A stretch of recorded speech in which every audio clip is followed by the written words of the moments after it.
all the institutes.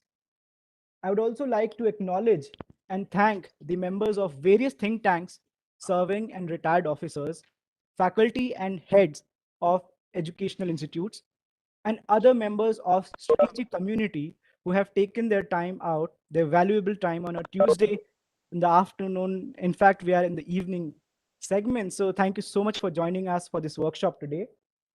Now allow me to share a few important admin instructions so that we are able to conduct this workshop in a smooth and timely manner. Number one, all participants except the speakers are requested to mute their mics and switch off their device cameras. This will ensure that we have the maximum bandwidth available to us.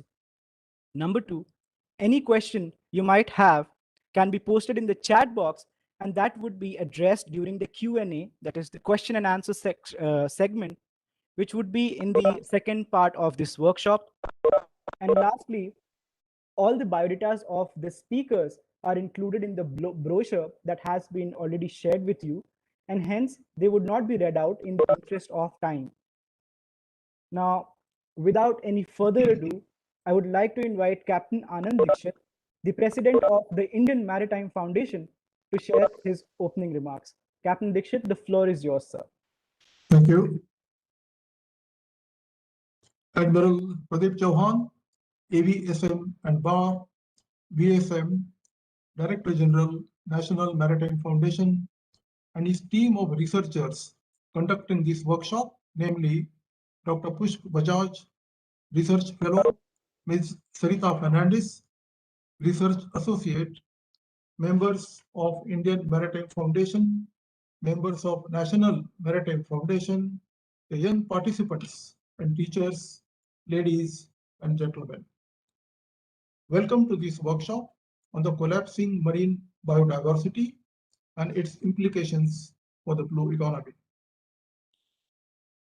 The workshop is focusing on two aspects of the subject. One, the degradation of the marine environment, and two, how it affects the blue economy. Before I proceed further, let me explain the term blue economy in simple words, mainly for the benefit of our younger participants. Oceans contain vast amounts of resources, living and non-living. Blue economy means using these resources for the benefit of mankind in an equitable and sustainable manner without harming the marine environment or disturbing biodiversity of the oceans. I think that makes this term clear. The living resources, as you can easily guess, mean the fish and the various forms of marine life that inhabit the oceans.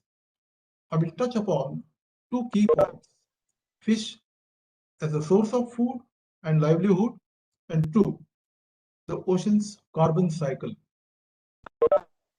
Fish is a major source of food for a vast number of people around the world, especially in the poorer countries, where it is staple food, not a luxury.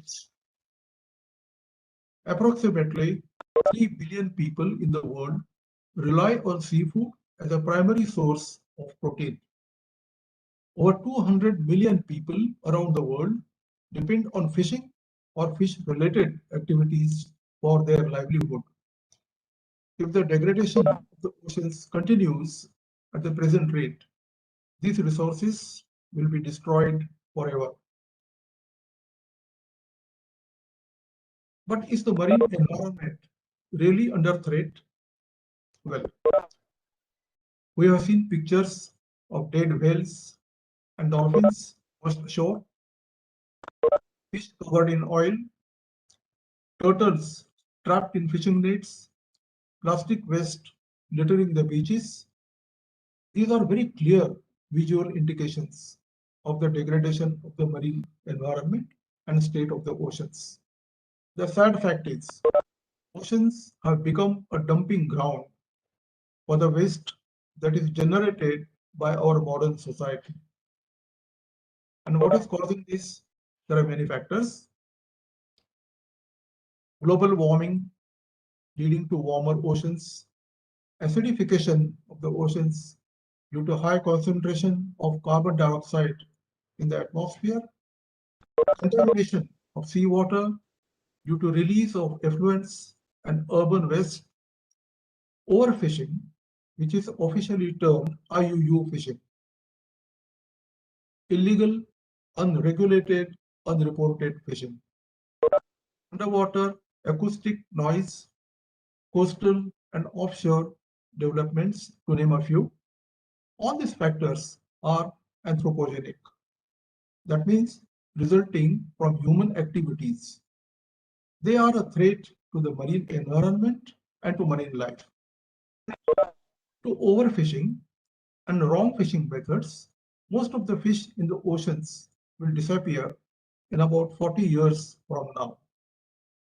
But even before that, the fish will probably become inedible due to contamination of the seawater and ingestion of microplastics by the fish. And sadly, all this will probably happen during the lifetime of the participants of this workshop.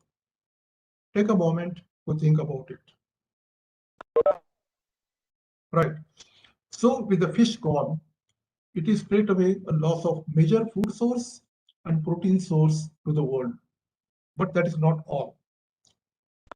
One of the reasons for the Earth being able to support life, unlike other planets, is the role of the oceans in producing oxygen and storing carbon. There are tiny microscopic creatures called phytoplankton which live in the upper layers of the ocean. It is believed that they contribute about 70% of the oxygen in the Earth's atmosphere. So, without the phytoplankton, the Earth's atmosphere will lose 70% of its oxygen supply. You probably thought that only green plants and trees produce oxygen. Well, green plants do produce a lot of oxygen, but not enough to support life on Earth on their own. So while the trees are important, we still need phytoplankton and the oceans for our survival. Apart from fish and mammals, coral reefs and mangroves play an important role in marine ecosystem, but they are all under threat. The Great Barrier Reef of Australia, the Amazon forest, and our own Sundarbans are deteriorating fast due to human intervention. So, as you can see, not only the marine life, but the entire ecosystem of the ocean is on the verge of collapsing. Now we come to the non-living resources. I will mention just a few of them. The first one that comes to mind is oil and gas, or the fossil hydrocarbons from which we get our petrol, diesel, LNG, LPG, etc. Now, time has come to phase out these fossil fuels, which are non-renewable and harmful to the environment. Interestingly, the alternative sources of energy are also offered by the oceans in the form of energy from winds, waves, and tides. The oceans are also rich in minerals and ores, such as polymetallic nodules. It is estimated that as many as 500 billion tons of nodules may be lying on the seafloor. The problem is how to get them out and at what cost. Not only the operational cost, but cost to the marine environment. Although actual seabed mining is still some years away, its possible impact on the marine environment is a major worry. All these issues and more will be covered in this workshop.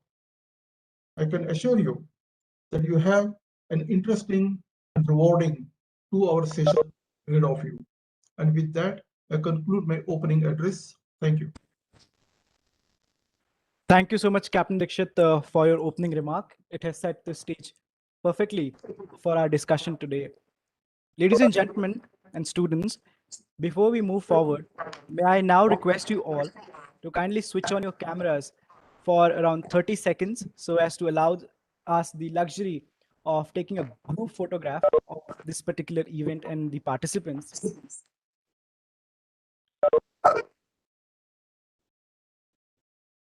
And as you switch on your camera, please give us a big smile so that we can have a better photograph.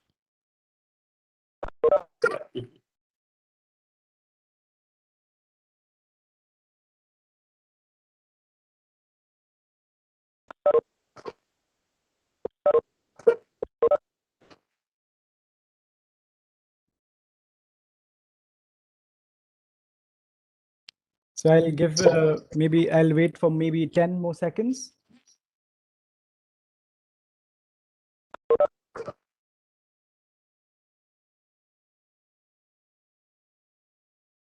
All right. And thank you so much, ladies and gentlemen. You may now switch off your cameras and also make sure that your audio is on the mute mode. It is now my privilege and honor to invite the Director General of the National Maritime Foundation, Vice Admiral Pradeep Chauhan, to introduce and initiate the workshop and tell us about the major challenges facing the ocean environment and marine biodiversity. Admiral Chauhan, I yield the floor to you, sir. Thank you very much. Thank you, Satyam. Captain Anand Dixit, President of the Indian Maritime Foundation, Vice Admiral Muralidharan, Commodore Ajay Chitnis, Vice President of the IMF, Admiral Ravi Nadkarni, Captain Sarabjit Parmar, the list, Commodore Anil Jaisingh, Commodore P.K. Malhotra. If I was just to acknowledge the luminaries present here, I think we would complete our 2 hours right here and now. So with your permission and your indulgence, I will launch into our workshop straight away, because although Satyam said that we have 2 hours, we actually are already up against the clock, and I do want to leave time available for Q&A and interaction with all of you. So I'll just let you know how this particular activity will run. We will intersperse our interaction first to give you a broad overview of some things that Captain Dixit has not already said, because he has covered much of the ground in terms of the broad overviews. And we will hope in those cases where he has covered things to go into marginally greater detail. From time to time, we will stop and ask for some interaction with you. And so if you will be kind enough as to, if it's a yes, no thing, you know, give us a thumbs up or give us a thumbs down if it's a no. And if it's a question that we want from you, thank you, from you, then in that case, just type it into the chat box really fast, let fingers fly, because it's very much a case of fastest finger first. So I presume that the slide that is the title slide is now visible to all of you, and that you can all hear me, and that my accent is decipherable by many of you. I want to make specific mention of the fact that we are deeply honored by the presence of so many participants from overseas. The Ankara University comes to mind straight away, but that's not the only one. So let me echo what Satyam has already said and say thank you.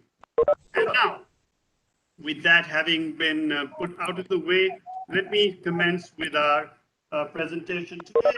As Captain Dixit mentioned, we are going to talk about resources, marine resources in general. He's already talked about the marine living and the marine non-living resources.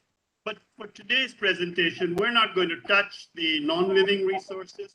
And even in the marine living resources, we're going to fundamentally talk to you about fish and their environment, and not talk to you about marine bioorganisms or bioactive natural products or submerged aquatic vegetation.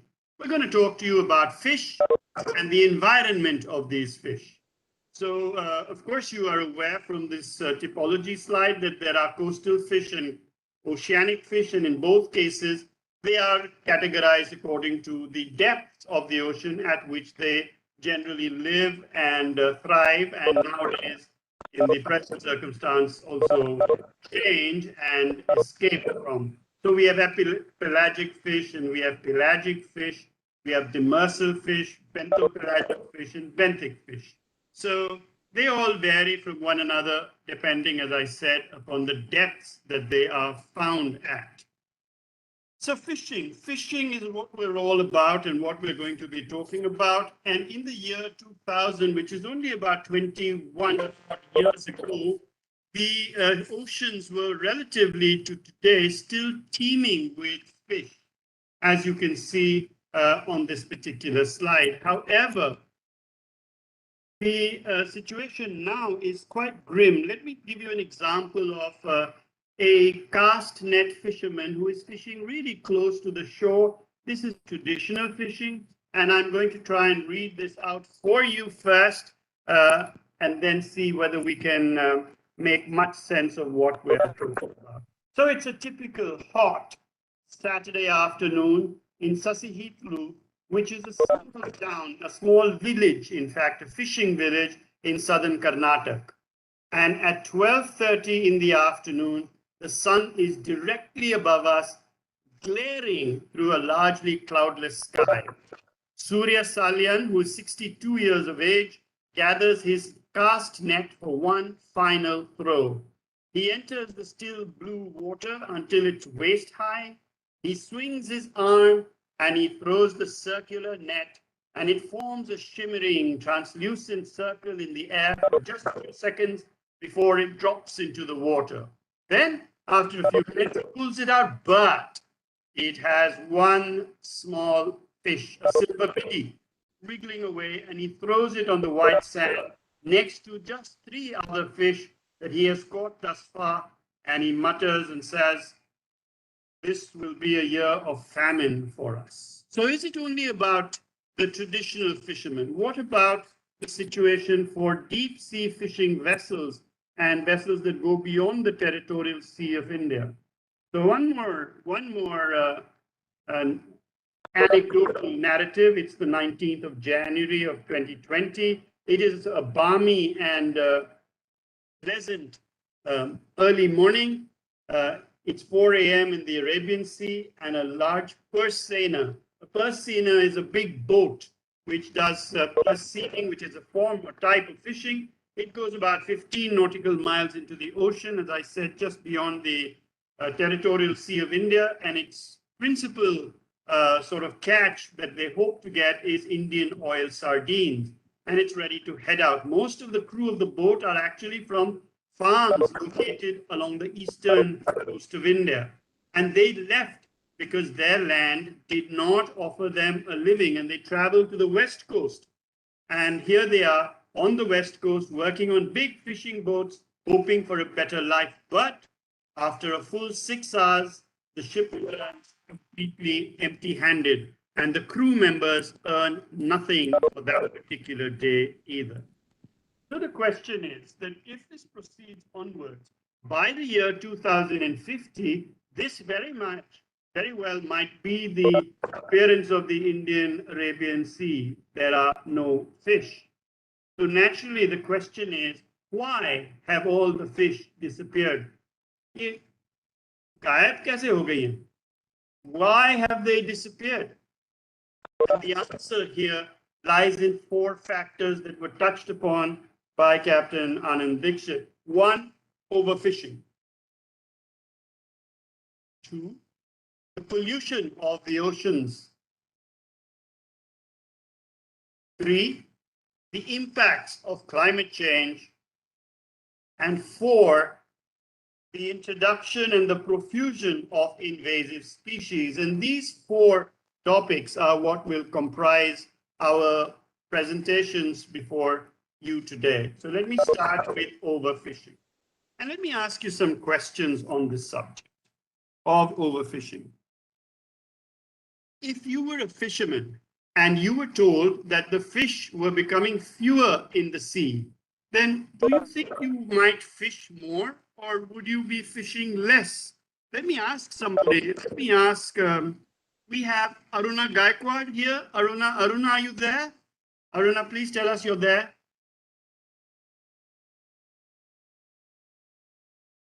Yes, Aruna, no, Aruna. No? Okay, let me turn to somebody from what I think is probably overseas. Julio Lira. Julio, are you there? And if you are, could you unmute your mic? Let me just check.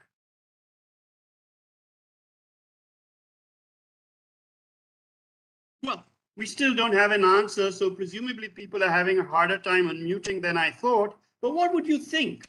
You would think, obviously, that if the fish were becoming fewer, we would, in fact, fish less. But in actual fact, as the fish stocks are depleting, fishermen going out to sea actually tend to fish more because they're not sure whether when they go out for the evening catch or the next morning's catch, there will in fact be fish. What about another question? If you bought yourself a new fishing boat that could go deep into the sea, would you want to catch more fish? Or would you want to catch less fish on each fishing trip that you go upon? Once again, these are questions that I would like to pose towards the end of the presentations that we will make. And once again, ask you, so what do you guys think? If you bought a new fishing boat, then is the fishing boat able to take you out to deeper waters? And is that a good thing? Or did you have to pay money? How are you going to pay that money back? And so therefore, are you incentivized to catch more fish or to catch less fish? And Chaitanya says more fish. And that's probably what I would think too. So the capital cost of the new fishing boat needs to be amortized over time, but done as quickly as possible. So subsidies that are offered to large conglomerates of fishing are not offered to small fishermen. So the small fisherman says, wow, the boat costs so much money, I need to recover my cash, and let me do this as quickly as possible. But there are conscientious responses as well saying that no, maybe we'll catch fewer fish. Let's talk about this towards the end. So if the government was to subsidize your new fishing boat, would that make you fish more? Or would that make you fish less? Shruti says, if the government was to subsidize our boat, then fish more. And Malvika says, yeah, fish more. And Ramshad says less. And Chaitanya says more. So by and large, people are saying that we will be fishing more, except some of you who are conscious of the problem are indicating that we will fish less. So one more, if you were the government now and you wanted your country's fish exports to grow, would you ask your fishermen to fish more or would you ask them to fish less? Once again, this is the point that was being made by Captain Dixit when he was talking about the blue economy. So what are we talking about? Are we talking about the economy? Then babies, fish more, fish. Because the more you fish, the more I export, the more foreign exchange I earn. The more foreign exchange I earn, the better is my GDP. Or is it about how blue is your economy? If it is about how blue is your economy, then I would go with all the people who are saying we should be fishing less. So there is an active amount of yeses and mores, and there's an active amount of no's and less. So clearly, we need to address this problem head on. And as we progress down this particular workshop, towards the end, we will have time to discuss this and find out why some of you feel that you will fish less and why others feel that you will fish more.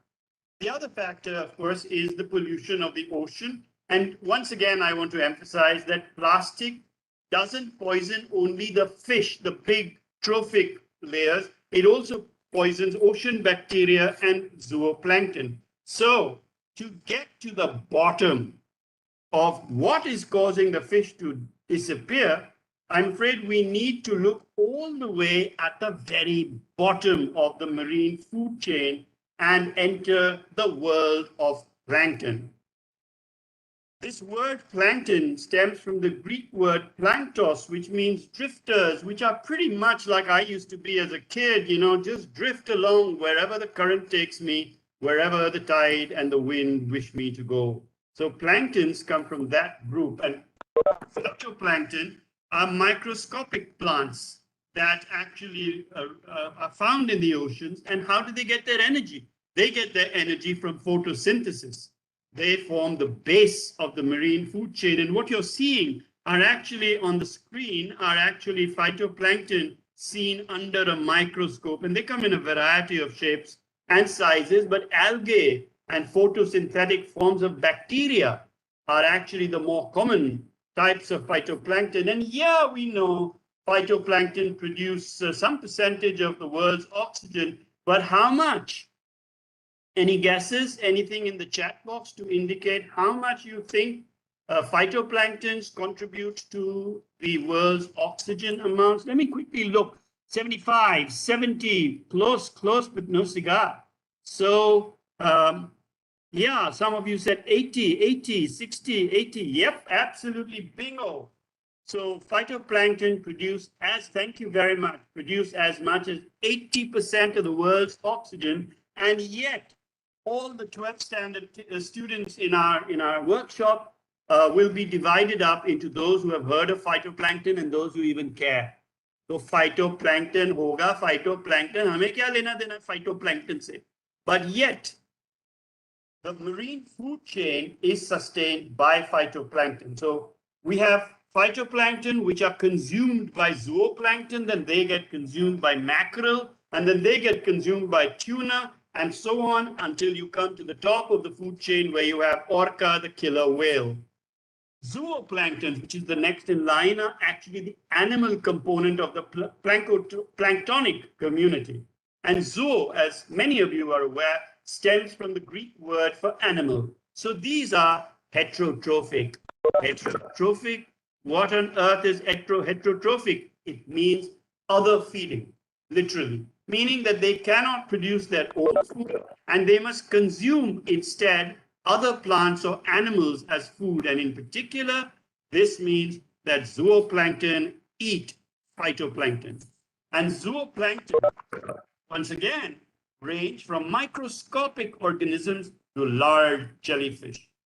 And here too, they form a link, a key link between the phytoplankton, which are called primary producers, and the higher trophic levels, which you know and I know as fish. So the main thing is that as these phytoplankton float about and are consumed by the zooplankton and so on and so forth that I've just mentioned, the fact is that if the temperature changes dramatically, then the phytoplankton alter their behavior. So when phytoplankton tend to thrive in cooler waters, and if the waters become warmer, they migrate to cooler patches of the ocean. And this migration pulls the rest of the marine life with it. So where the phytoplankton go, there the zooplankton go. And where the zooplankton go, there the trophic fish go. And sometimes these guys, these phytoplanktons, they dive deep into the ocean and have what is called vertical migration. They change their depth. Human beings, as will be told a little bit later, also do something similar, but they change their height. And also, the phytoplankton tends to move horizontally. But I told you that drifters, how do they move? How do they move? So they look out for currents that take them from warmer waters towards cooler, colder climes.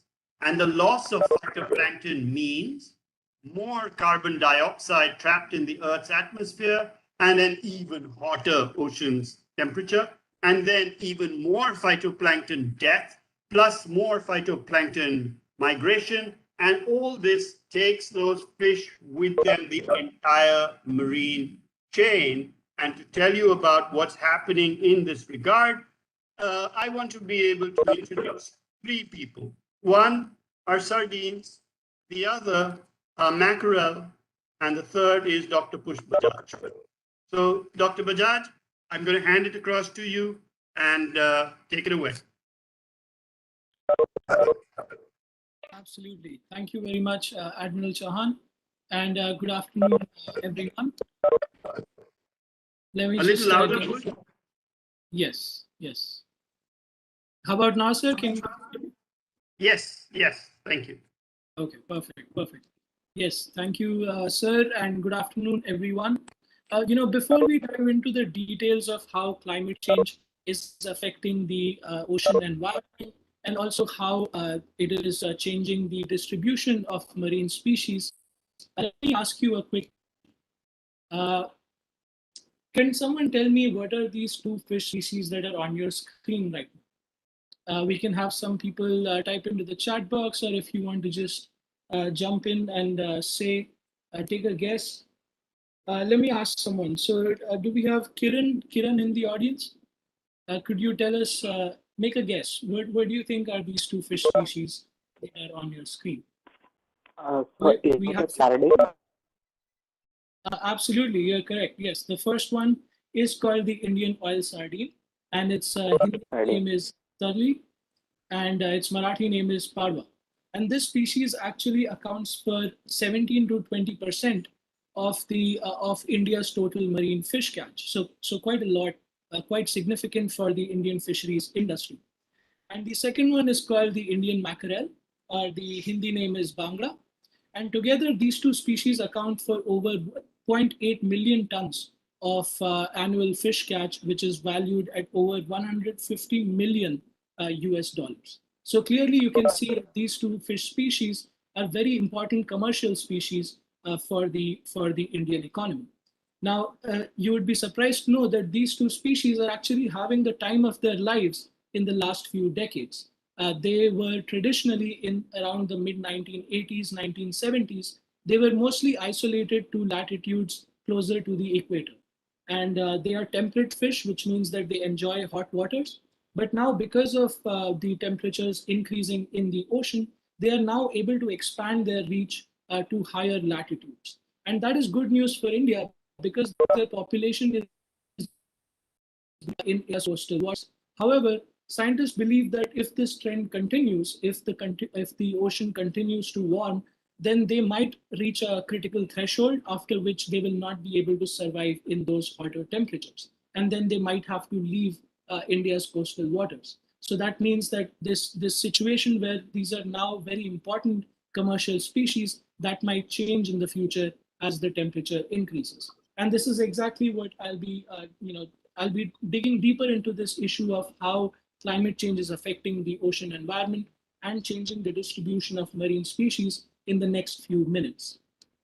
So this slide here gives you a very broad overview of all the ways in which climate change interacts with the marine environment. So if we start from the top right-hand corner here, we know that human activities such as industrial pollution, vehicular pollution, and other types of economic activities lead to an increase in atmospheric CO2 into the atmosphere. So the concentration of CO2 is building up, and that because CO2 is a greenhouse gas, it leads to an increase in the greenhouse effect in the atmosphere. Also, part of the CO2 that is emitted by humans is actually absorbed by the ocean and it gets dissolved in the ocean water. And if there are any chemistry students in the audience, you would know that when CO2 is dissolved in water, it generates H2CO3, which is an acid. So it increases the acidity of the ocean water. And that can have consequences for some of the calcareous organisms. So that's just a scientific term for organisms that contain calcium in their structure. And because calcium is dissolved by acid, so increasing acidity can affect those organisms. Now coming back to the atmosphere, like I said, greenhouse effect increases because of increasing CO2. That increases the temperature and other properties of the atmosphere, which can also have an effect on coastal ecosystems such as mangroves and seagrass, as Captain Dixit also mentioned in his opening remarks. We know that as the atmospheric temperature is increasing, the ocean temperature is also increasing because the ocean and atmosphere, they interact with each other. And that can lead to migration of certain species, as Admiral Chauhan mentioned, that phytoplankton are also changing their distribution in the marine environment. So in the next few slides, I will talk to you in some more detail about each of these aspects and how they're affecting the marine environment. So moving on to the first issue that we have here, the primary issue, which is of increasing temperatures. So this graph here is showing you the change in temperature from the year 1880 to just last year, 2020. And the zero here corresponds to the average of over the 20th century. So if we take the average of the temperature from the year 1900 to 2000, that will be the zero. And you can see that from the early 1900s to just the last couple of decades, we have seen an increasing trend in ocean temperatures, a relentlessly increasing trend in ocean temperatures. Now, this is telling us what has happened so far. But what is also important for us to figure out is how these things are going to change in the future so that we can appropriate adaptation and mitigation actions to actually deal with these issues. So before I get into how we make predictions for the future, let me ask you a question. Can someone tell me what is the difference between adaptation and mitigation? Anyone? So let me get some people. How about Anushka? Anushka, are you present? Can you share with us what do you think? What is the difference between adaptation and mitigation?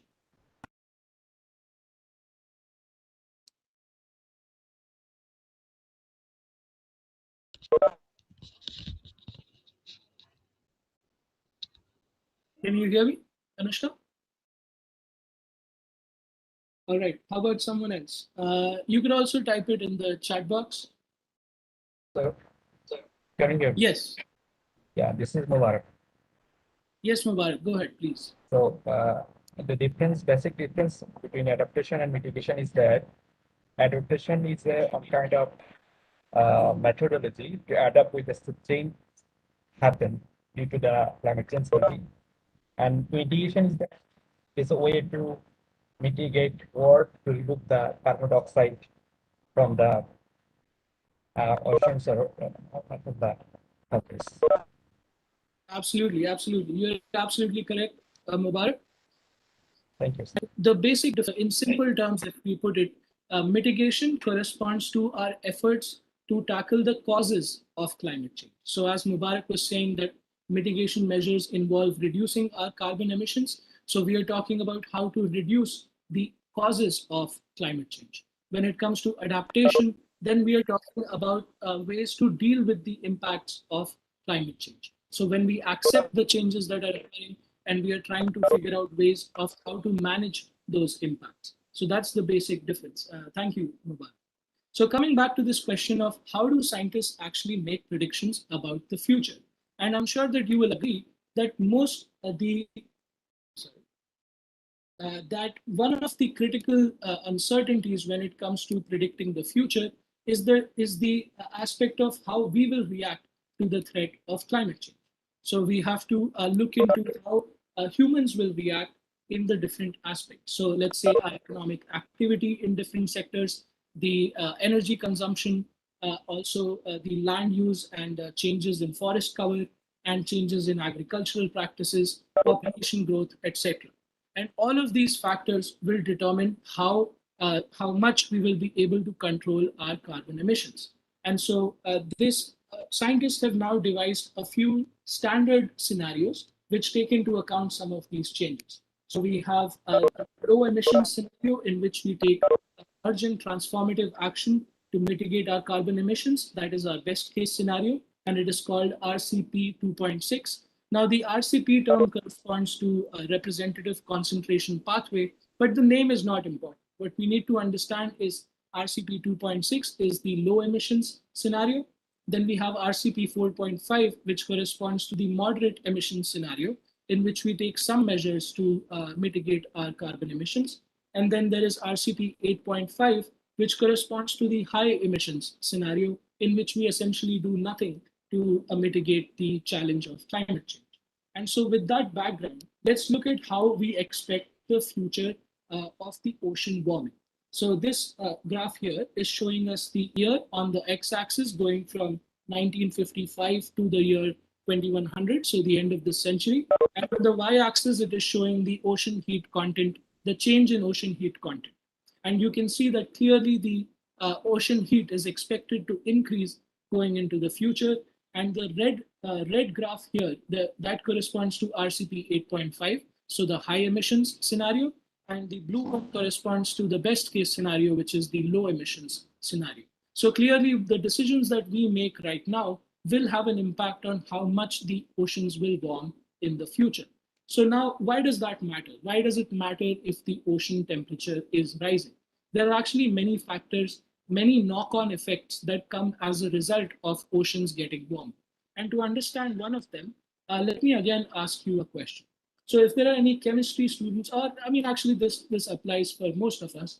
Let's say I have two glasses of water. I have a glass with cold water and I have a glass with hot water. And I'm about to drop a sugar cube in both of them at the same time. So which one will dissolve the sugar cube faster, the cold water or the hot water? All right, we have some responses in the chat. So most of you are saying hot water. I'm assuming that this is a very simple question because you have probably done this yourself in your lives at some point, that you have hot water and you have to mix some either like a teaspoon of salt or sugar. And we know that solids dissolve faster in hot water than they do in cold water. However, it is exactly opposite when it comes to gases. We know the gases actually dissolve better in cold water than they do in hot water. And you have also experienced this in your lives. You know, when you have a glass of Coke, everyone likes to have a cold glass of Coke. Nobody likes warm Coke. And why? Because in a cold glass of Coke, you have a lot more fizz. And that fizz is essentially carbon dioxide, which is dissolved in that glass of Coke.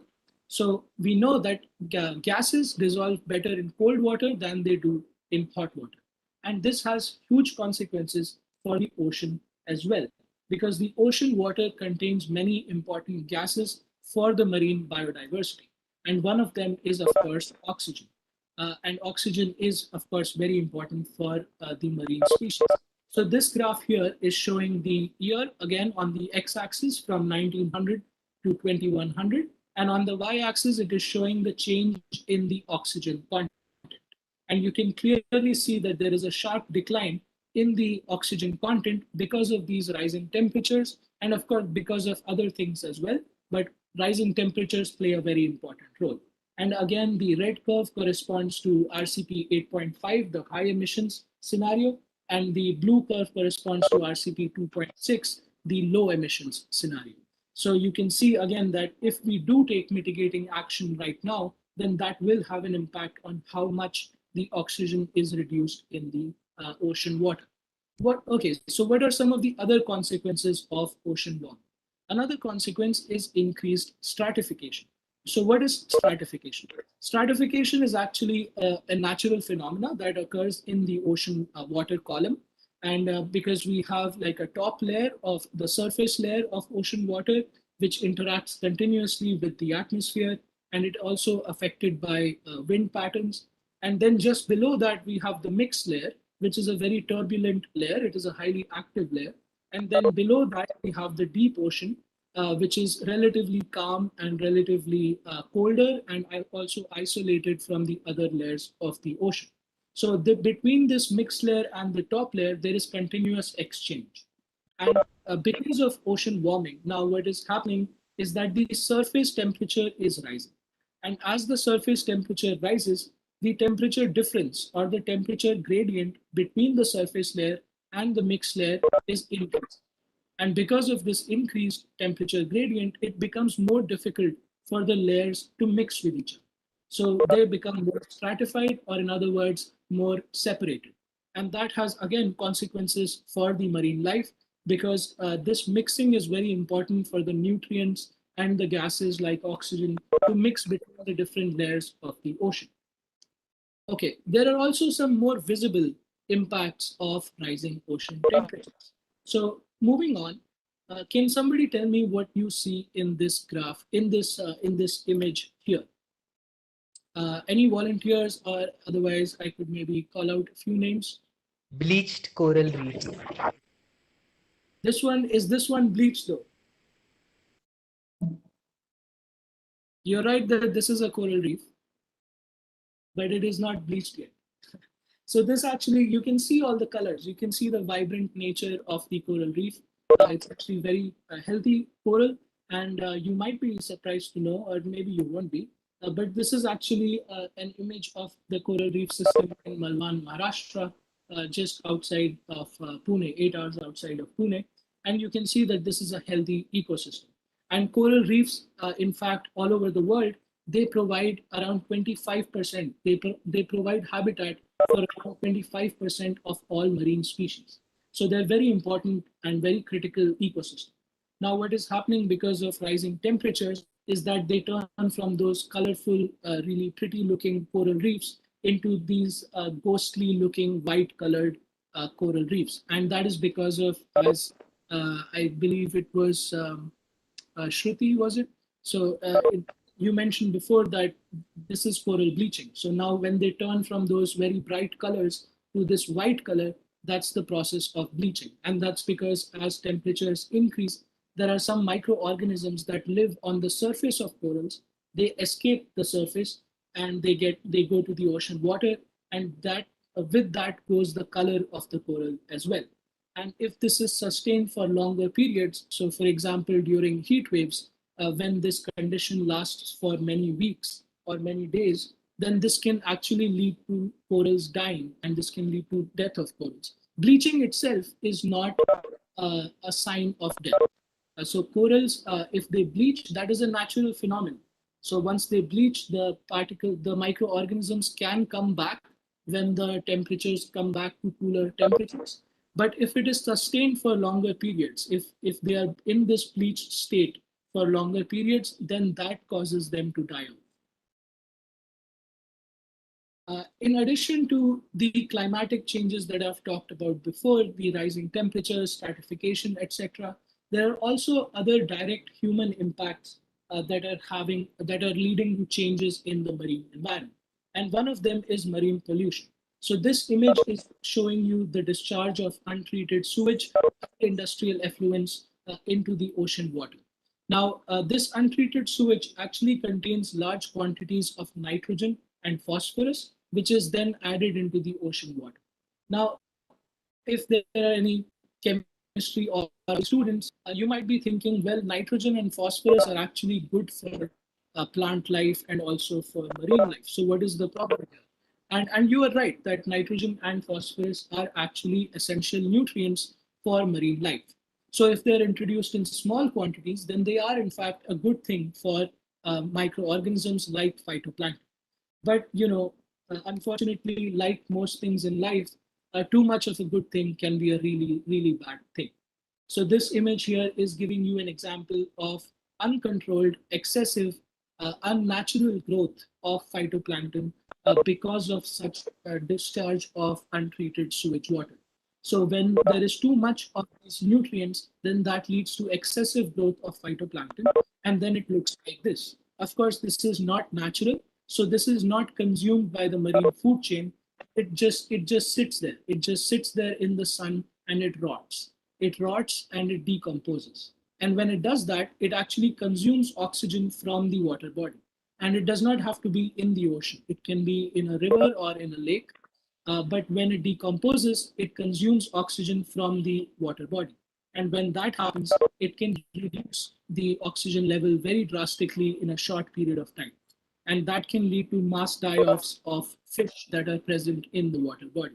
So again, too much of a good thing can be a really bad thing, and too much of these nutrients can lead to excessive growth of phytoplankton. Now, to sum up and to kind of summarize what we have discussed so far, changes that we have discussed and how those changes are going to impact the phytoplankton species. Because phytoplankton form the basis of the marine food chain, it's very important to understand how these changes will affect phytoplankton. So we started with talking about higher temperatures. So higher temperatures, as Admiral Chauhan mentioned, has negative impacts on phytoplankton. But it depends on the species. Some species are more tolerant than other species. Then we talked about increased stratification, which will lead to reduced availability of nutrients in the surface water. and that will most certainly have negative impacts on the phytoplankton species. Then there is the introduction of nutrients from human activities such as discharge of untreated sewage water. And so this can have, as I said, positive impacts in small quantities, but in most cases it is not done in small quantities, and therefore it will have a negative impact when it is introduced in excess. We also talked about reduced dissolved oxygen. That again depends on the species. Some species are more tolerant than the others, but for most cases, this will have a negative impact on the phytoplankton species. So you can clearly see that it is not a very simple answer. There are many factors and they interplay with each other, and then they determine how the marine species will respond. So now at this point, uh, we are almost at the middle point of our workshop. And so this might be a good time to take a short stretch break, and then we can come back in the next 5 to 10 minutes, sir, if that's okay. So five minutes would be good so that we can stretch and not get a backache and neck ache and then back and restart in 5 minutes from now. So we now are at 53, and I think at 7 minutes we'll make it. So 1800 we'll recommence. And then we will be asking that the proceedings will be changing around from Dr. Push Bajaj, and the baton will be taken up by Ms. Sarita Fernandez. So guys, we'll switch off our videos and mute our mics. And then when we start again at exactly 1800, 6 minutes from now.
Sarita, can you hear me?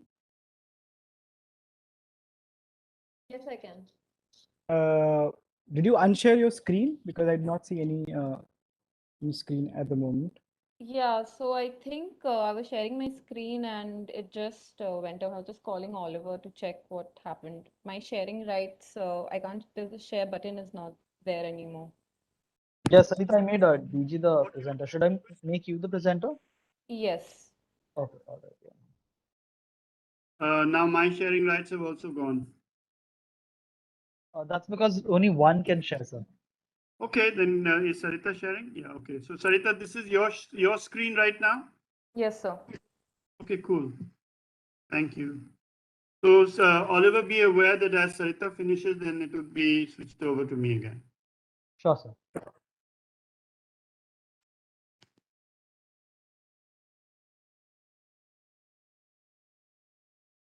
We're 1 minute to go, so be on time, Sarita. Yes, sir.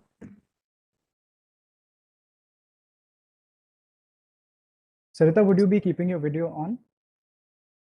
Yes. I cannot see any video at the moment. That's why I asked. You see it now? Okay, so I think both of your devices have the audio on, as in the mic. So there is an echo. So you can. Is the echo there now? Yes, still, I can still hear the echo. Now? You need to unmute the device from which you do not intend to Okay, speak. is it better now? Yes, yes. Now I Okay, can see awesome. you and hear you. So Sarita, we are at 1800 hours, 6 p.m. So Great. I think we're good to go. Okay, good evening, everyone, and welcome back from the break. My name is Sarita Fernandez, and marine biodiversity has basically been an integral part of my work and my interest.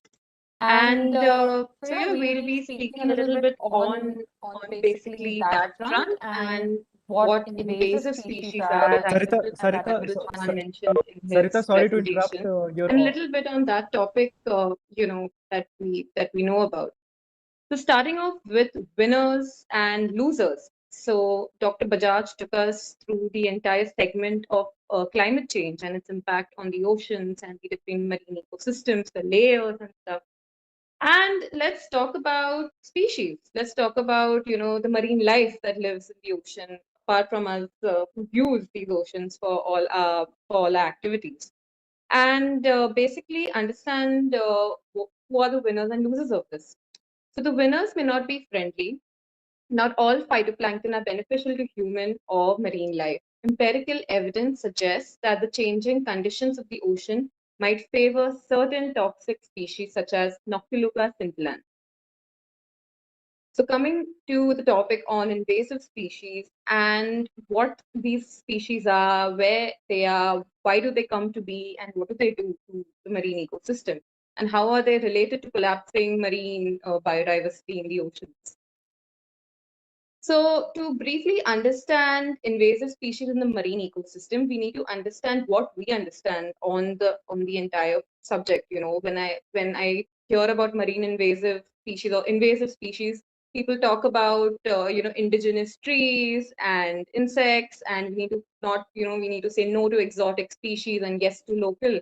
And when you bring this to the marine front, it has a different definition, not because of its characteristic or what we know about it, but because of its impact and what it does in the ocean environment and the ocean ecosystem. So invasive species can be introduced by mistake or with a purpose like fish farming, or they have evolved and adapted to new changing conditions because of climate change or other related factors that we talk about. With regard to the bottom of the food chain, which is the phytoplankton, which is this, underdog and the hero, and is responsible for 80% of the oxygen that we breathe currently. So Noctiluca scintillant sea sparkle, which creates these bright blue waves that you can see in front of your screen is a phytoplankton, and it invades other phytoplankton species such as healthy diatoms. So healthy diatoms are those species of phytoplanktons that basically are responsible for the creation of oxygen and the other ecosystem functions that they're responsible for. Noctiluca, as a phytoplankton who has now begun invading other phytoplankton species, has adapted and evolved to greater numbers with marked resilience in terms of survival in the face of climate change as well as human factors. It creates in its wake dead shoals of fish, adversely impacts all coastal and marine ecosystems, all coastal and marine sectors thus, and the blue economy. But when you talk about the oceans, I mean, the first question that comes to your mind is, this is a place with no tolls, I mean, the highway is it's a freeway all across. So how could species become invasive? Like, can't species just swim from one corner of the ocean to the other? If you tell me there's an invasive species in a forest in, say, southern Australia that is now found in the alpine forest, I can understand that. Yeah, that's like a big stretch. But in the ocean, the roots are available, species can swim freely. So how do you understand this concept of marine invasive species?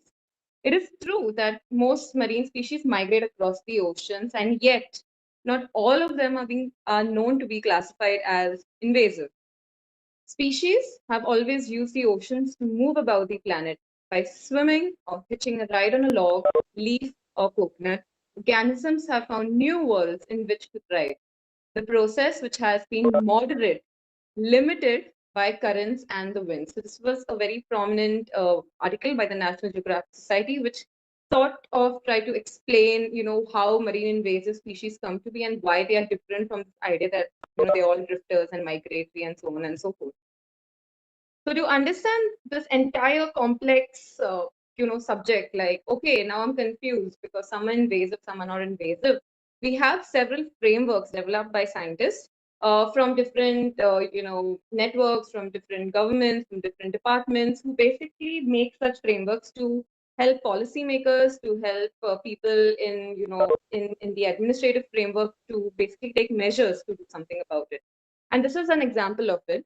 So to understand this flowchart, we need to basically get 3 yeses on the left-hand side of your screen or 1 no. So let's dive into this to make you understand this better. This is the first question. Does the normal native habitat of the species lie outside the political boundary of your country? Yes. The next question. Has the species established a reproductive population within the ecosystem boundary of your country? Yes. The next question. Are there any scientific reports on its adverse impacts on ecosystem functions? Yes, the species is invasive. Does the normal native habitat of the species lie outside the political boundary of the country? Bam, a no. The species is not invasive. So these frameworks basically help us understand, this basically changing complexity of invasive species or non-invasive species. And coming to an interesting question, this question has a bit of work from your end, so please listen to the rules very carefully. What is the most popular seafood dish in your neighborhood? So I am from Bombay and Goa, and basically I have several popular seafood dishes in my neighborhood, but I would like to know what's your popular seafood dish, and you have 10 seconds to answer this question. And we're going to request Admiral Chauhan to lend his glorious voice to basically have a countdown of these 10 seconds and go for it. Admiral Chauhan, would you please indulge in our request? Yeah, okay. So here you go, guys. 10, 9. You need to type. 8, 7, 6. Seafood, guys. Seafood. 5, 4, 3. Fish curry. Even I want to have some of that. Wait. 3, 2, 1. Last chance. Great. Kingfish was the last shot. Okay. Thank you, sir. Okay, so super interesting answers. And a lot of you wrote prawns and prawn curry and prawn fry and pomfret and kingfish and ravas or something. Incredible distinct, incredible dishes. The most famous one in my neighborhood is prawns. I mean, it's a wholesome product. You put rava fry, you put tandoori fry, you put it in noodles, you put it in pulao. It just goes so well with everything, and it's so yummy and accessible. It's comfort food basically. It's one of the most popular seafood dishes in my neighborhood, both in Goa, where my village is from, and in Bombay, where I got an education from. But did you know that most dishes of sizzling shrimp that are present are basically made from the white leg shrimp? And did you know that this is an invasive species? So let's trace back to what the white leg shrimp is. So it's basically, its natural distribution is from the eastern Pacific coast of Central and South America, from Mexico to Tumbes in Peru. But as it turns out, the white leg shrimp is not so friendly after all, and because of its fish farming cost and its cheap cost to fish farm and to sell, and because it's a very high selling product, it has now become invasive across the world, prominently in countries of the Northern American continent. Southern American, the other side of the coast, has now species that's become invasive in that entire coastal front. Europe, Africa, Asia, as you can see in your map, the distribution and the extent of it, and Oceania. So the adverse impacts of the white-leg shrimp are several. They are capable of securing and ingesting a wide range of food. They are fast-growing and have a high reproduction rate. They are known to modify natural benthic communities. So benthic communities are those species and the communities of such species that live on or near the seabed and the nutrient regimes of these ecosystems. They compete to monopolize food resources and are responsible for the transmission of pests and diseases to native species. So I was seeing a couple of things in the chat box, and some of you have said pomfret and a lot of other things. But there is also another popular seafood dish in my neighborhood, especially in Goa, which is basically the lobster. This red lobster that you want to order. It's the most expensive dish on your plate, and if you're taking your date out, you just have this mind that if I order a lobster, this is a sure shot, a sure shot catch. So this is a picture of a lobster thermid, a very well cooked one, in fact, and it's basically one of the most the species that is used in this is the American lobster. It is one of the most expensive and exotic lobster species used across the world, including India. Its natural distribution, it is native basically to the USA and the United States of America and Canada. But because of its Instagram-worthy, snob value, because of its popularity among the Michelin star restaurants and all the culinary chefs that we know about, it has now invaded the Northern European and even Japanese coastal waters. And this is a very preliminary study. We don't know how many other waters it has invaded, because studying invasive species is complicated. It has several challenges and several evolving factors due to climate change that keep coming across. The adverse impacts of the American lobster basically are towards disease. Like, they have several impacts, but when they were studied in the European coastal waters and Japanese coastal waters, it was found to have disease transmission to native species as one of the most threatening impact of this invasion. They are known to compete with local European lobster species and result in the reduction of marine ecosystem service values. They are also a threat to a loss, they're also a threat to or result in complete loss of endangered species. So basically, the American lobster is a lobster that has finished its degree, its master's, its PhD, its postdoc, and is now in its entire skill set of how to compete and monopolize for food, and I have the added advantage of disease transmission basically to the native species. And then you have the local lobster. So this is a lobster found from the Worli Koliwada, the Worli fishing village in Mumbai. I had gone on this lobster trip in 2019 to document the species. And this is the Panelurus homaris, a very local, very yummy lobster species, I can say from personal experience. And this is basically the native species present in Mumbai's waters and the western coast, along with other native species. And basically, this native species, like the European lobster, is still in its first year of degree, and it is basically competing with somebody who has a postdoc. So it has no idea why is it like now being, compete. Why is it in a competition for food? Why is the food resources being monopolized? And why are all the species of my community of my species family getting sick? And why do species, and so when you come back to the idea of invasive species, why do these species get introduced into the marine environment? Several factors, but the top three that I thought of while I was making this presentation was, first one, the snob value, that the fact that you want that lobster, you want that with this thing dish. Like all we can think of, even in the chat box, was pomfret, ravus, prawn. There are so many other species also that exist beyond its realm, so many native local species. And the snob value for exotic brands of seafood is one very prominent reason to this. Climate change, as Dr. Bajaj very elaboratively mentioned, on right from the roots of it to what we are seeing right now with regard to how much it has spread. And maritime activities, especially merchandise shipping and ballast water management, that Admiral Chauhan will briefly talk about.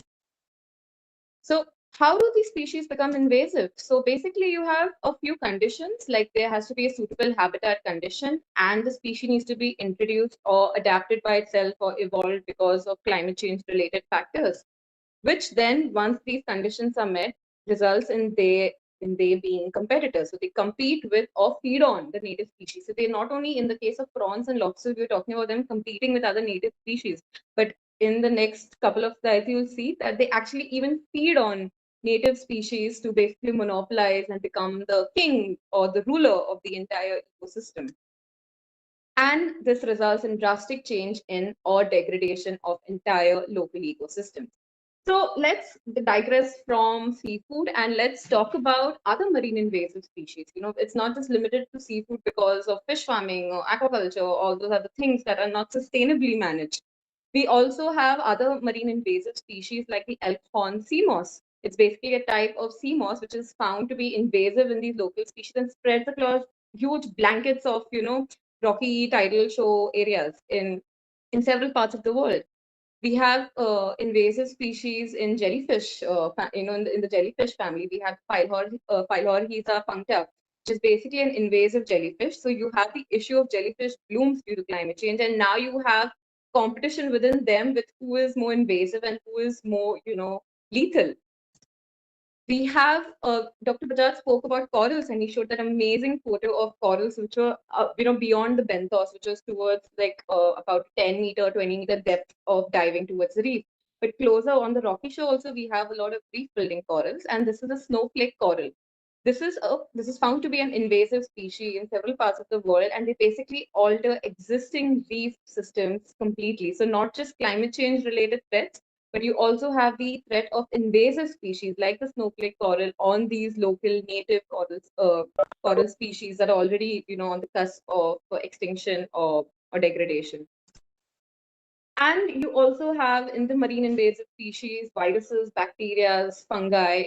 This is an example of the tilapia lake virus, and I will, although this is an aquatic example, I'll connect on how it is related to the marine ecosystem.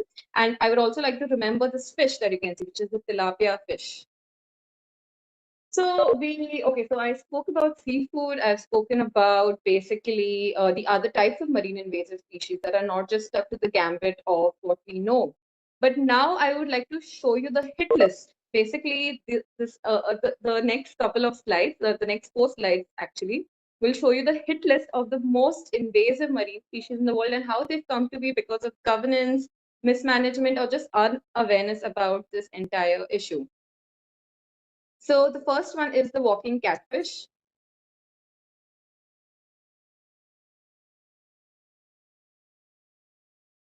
So the walking catfish is native to Southeast Asia. It is able to literally walk on dry land using its fins from one water body to another. So it can actually walk from a pond to an estuary to the ocean and back and have its entire, parade of destruction that it does in this entire system. The species was introduced in Florida in the 1960s for several reasons like fish farming, pest control, and so on and so forth. And they are now known to feed on these very same things. They are now known to feed on pond and aquaculture fish farms. So like the walking catfish, we have Mozambique tilapia. And I reminded you of the tilapia lake virus. The Mozambique tilapia is native to southeastern Africa. It is resistant to temperature changes and salinity levels. So the study of the species has shown that it is now resistant to changing temperatures and even salinity levels in their local environment. It has been introduced in over 90 countries on 5 continents for aquaculture and other purposes. The Mozambique tilapia has been declared by the Invasive Species Specialist Group, which is like the International Court of Justice for the most horrible criminals, to be amongst the 100 worst invasive species in the world. They harm native fish populations through competition for food and nesting spaces, as well as directly consuming small fish, which also include the native fish species in the region. The third one is the lionfish that we all know about and we see on Instagram, and we see a lot of spearfisher videos and scuba divers going behind them, chasing them. This is an invasive species. It is considered to be one of the most aggressively invasive species found in the world. It is native to the waters of Indo-Pacific. When I say Indo-Pacific, not the entire, but a small region of the Indo-Pacific and the Red Sea. And it is known for its long fins equipped with venomous spikes and their insatiable appetite.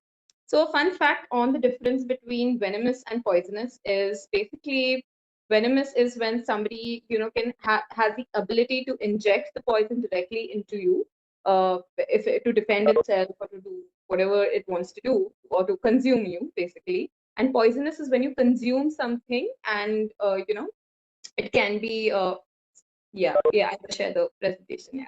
Poisonous is when you consume something and it turns out to be lethal to you. So the lionfish is venomous because it will aggressively come to attack you if it feels threatened, or it's trying to defend itself or whatever it's trying to do.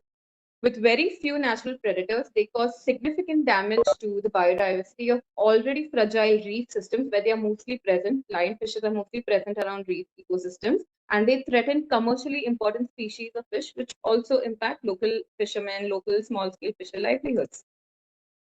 The mosquito fish, which is basically the gambusia, and a lot of us have heard about using fish to control mosquitoes and stuff, and this is basically the mosquito fish. The gambusia is used for that very purpose. It was introduced throughout the world as a biocontrol mechanism to lower mosquito populations, which in turn has negatively affected many other species in the region. Mosquito fish in Australia are now classified as noxious pests and may have actually worsened the mosquito problem in many areas by outcompeting native invertebrate predators of mosquito larvae. So the fish that was brought to control the pest, the pest issue of mosquitoes has now become a noxious pest in the region. And they have actually worsened because the other natural predators of mosquito larvae, they have actually competed with them and reduced their numbers, which has actually, this thing, the entire issue. They compete aggressively with native species for food. They pose a threat to native species and also frog populations. And there is little to no evidence that they have actually controlled mosquito populations or mosquito-borne diseases. And Gambusia is not relevant to just freshwater spaces. They are also found in estuaries and other brackish water areas, and very few documentation reports on actually finding them even in the marine system. So they stem from this entire process of what we see.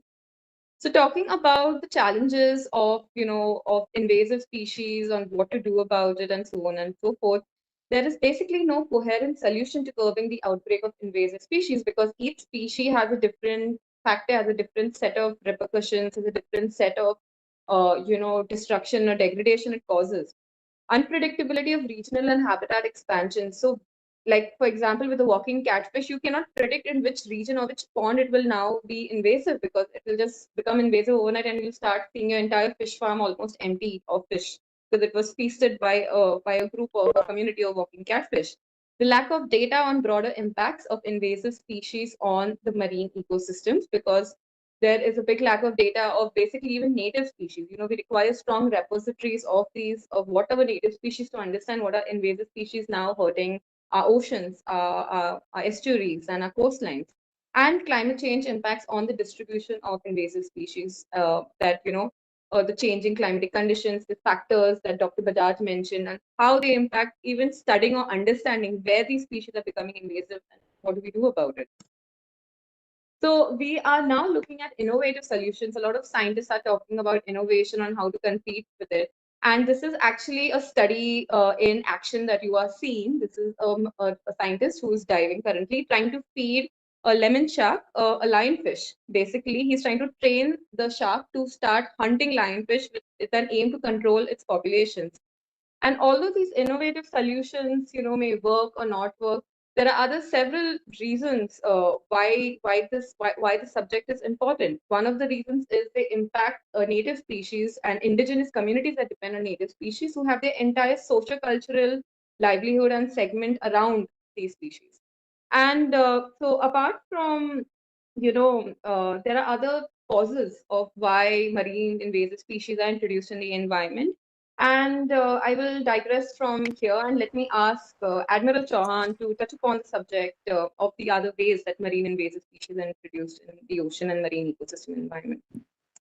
Thanks, Sarita. I'll do that if you could stop sharing your presentation, and Satyam or Oliver can give me sharing rights, and they have done so.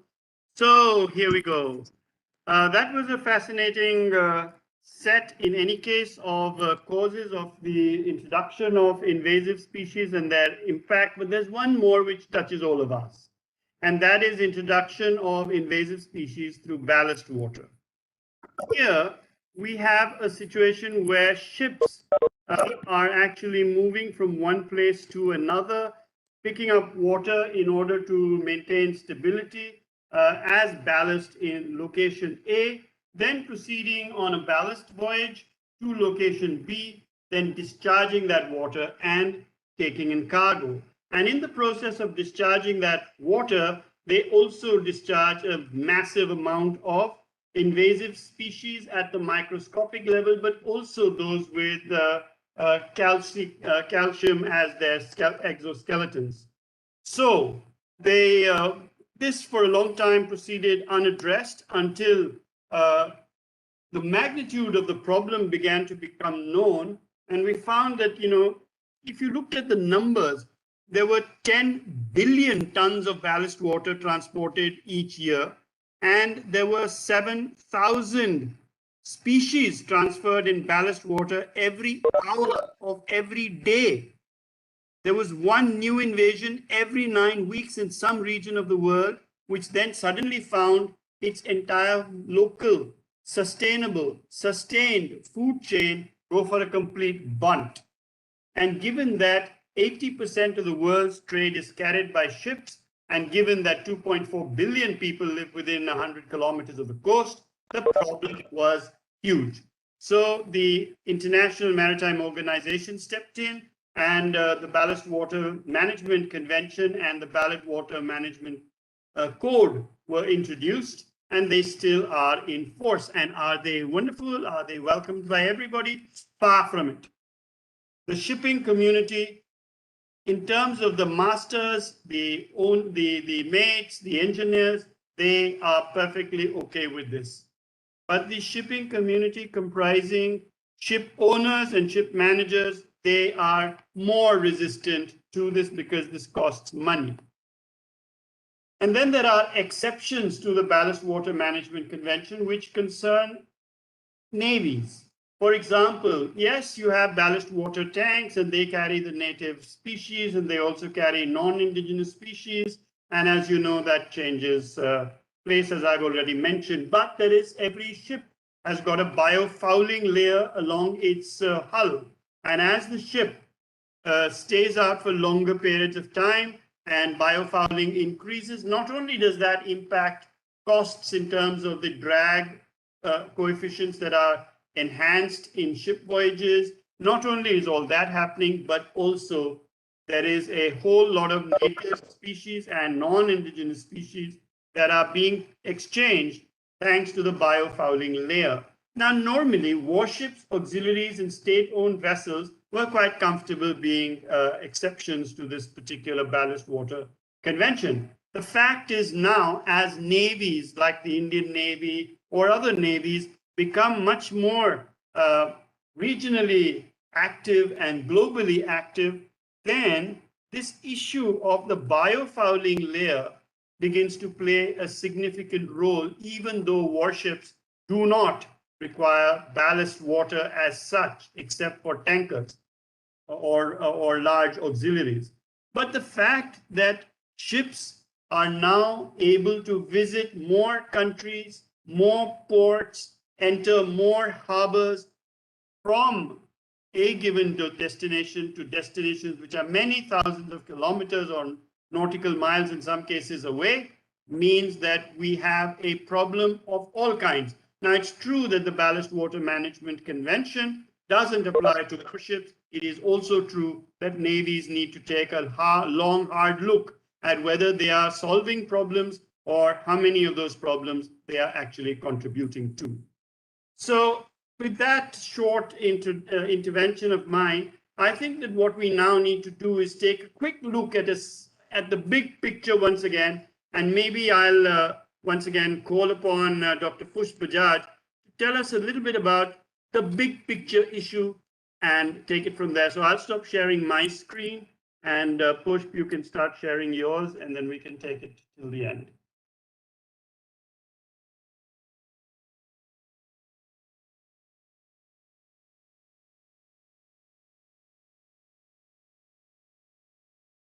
Push, we need you to move to full screen, and then we're ready to go. We can't hear you, Push. You're muted. Sorry about that. Thank you, sir. So yes, so like Admiral Chauhan said, let's zoom out a little bit and let's look at the big picture. So we have talked about individual species. We have talked about native species. We have talked about invasive species, but all of them rely on some critical marine ecosystems.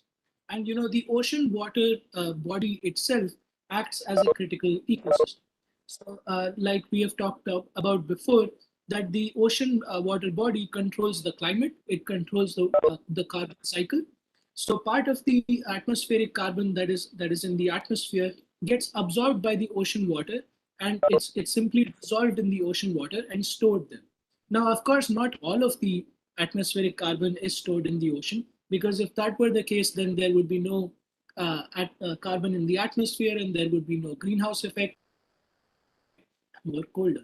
But that's not true. So there is actually a constant interchange between the atmosphere and the ocean. So we have some atmospheric carbon that is being absorbed, and some of it is being released back into the atmosphere. So there is a constant cycle. Now let me also ask you, what is the other important marine ecosystems? So if you agree with me, maybe you could give me a thumbs up. Do you think phytoplankton should be incorporated as critical marine ecosystems? We have talked about them a lot, and you know they do provide a lot of oxygen, and they also form the base of the marine food chain. So if you agree, let me just see some thumbs up going on.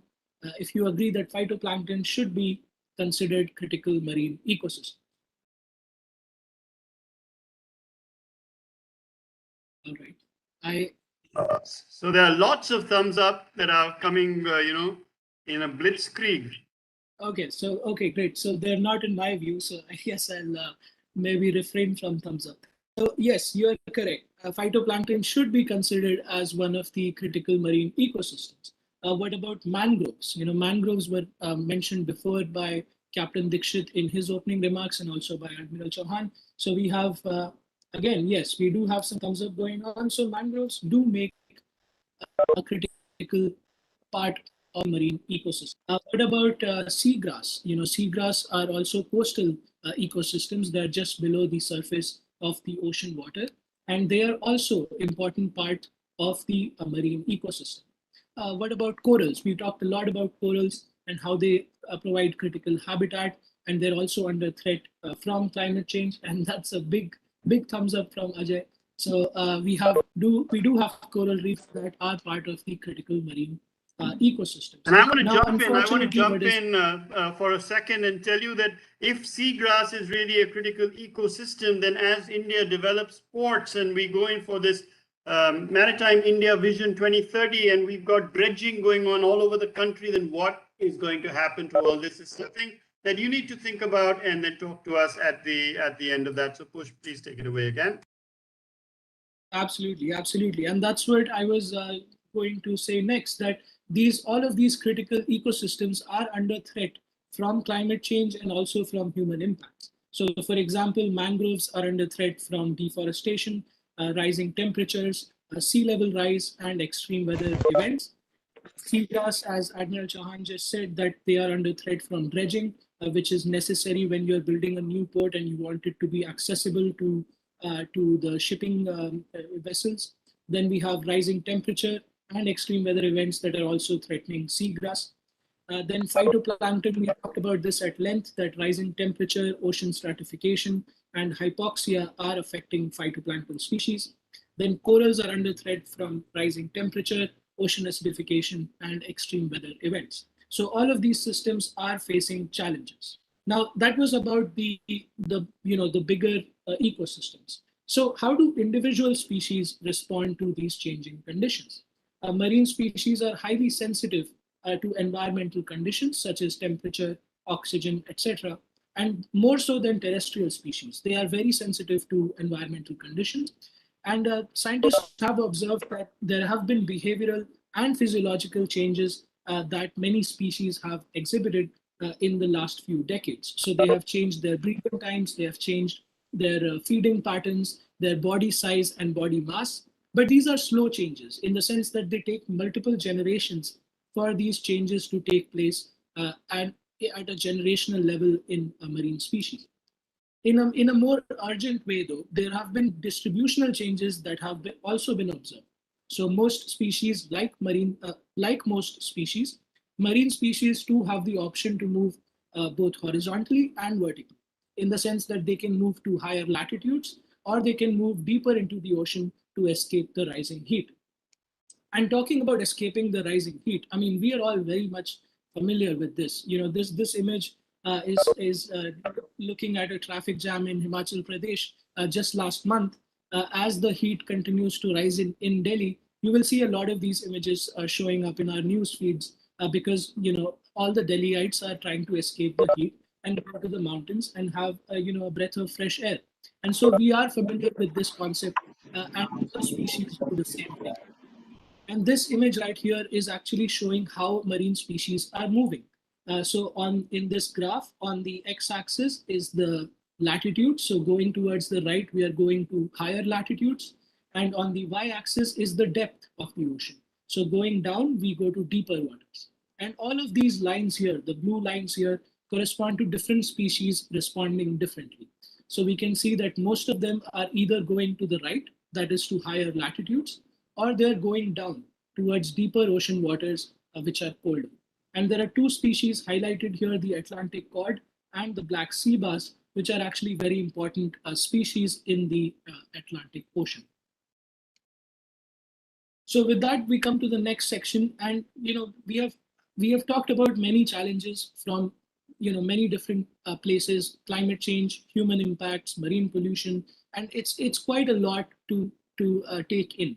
And I'm sure that your heads are spinning as well. But there are some things that we can do, that all of us can do at our individual levels and also as a collective society. So if I'll stop sharing my screen now and request Adnan Chauhan to take it away from here and tell us about how we can do something about this. Right. So thank you very much, Pushp. And if Satyam, you can allow me to share screen. Thank you. And so the issue is that this is all great stuff, but at the end of the day, you need to ask yourself, so hum kya kare? What is it that we can do? Not we when we reach some fancy place like the National Maritime Foundation, the Government of India, or the National Institute of Oceanography, or anything like that. But what about you? What is it that you can do?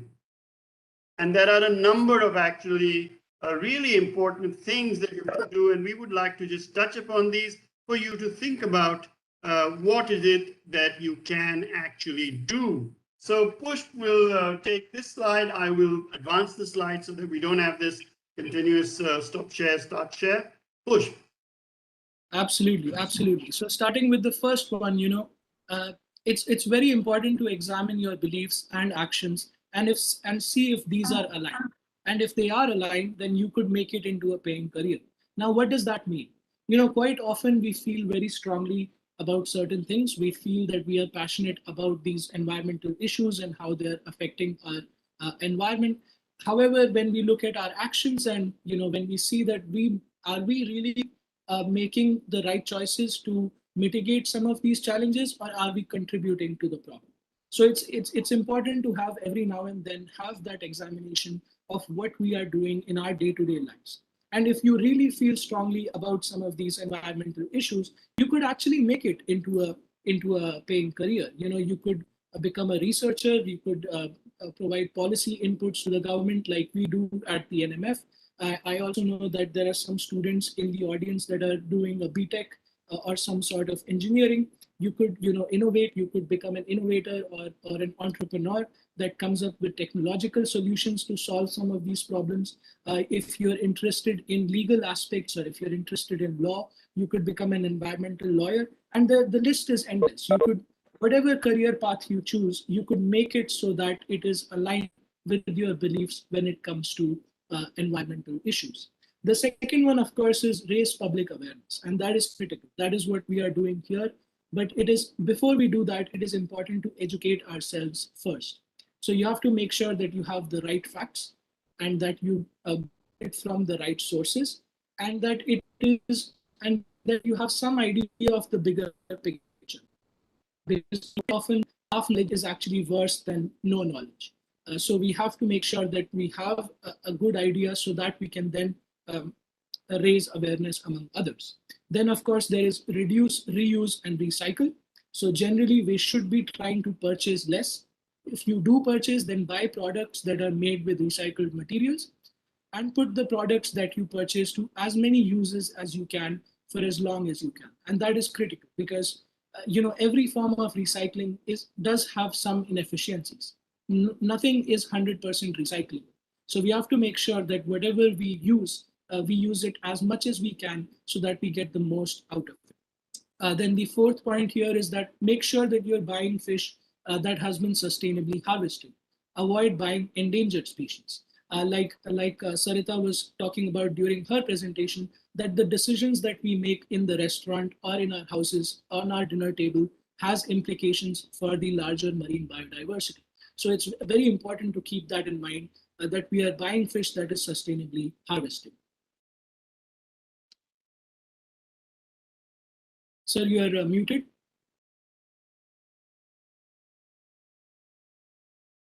Thanks. Thanks, Push. Let me ask Sarita if she would like to jump in and add some value to what you've just, some additional value to what we've been saying in terms of what is it that people can do. So, Sarita, would you like to take this on? Yes, sir. So basically, I mean, as Dr. Bajaj mentioned, you know, we feel very strongly about the marine environment. There are several careers you can go into and you know, represent these issues or what you feel passionately about. At the fifth point that mentions advocate and support marine protected areas, donate whatever you can, whenever you can, donate your time, your effort, your money, and most of all, stand up to be counted. So obviously, when I was young, you know, I didn't have the money to donate, but I gave in my energy, I gave in my time.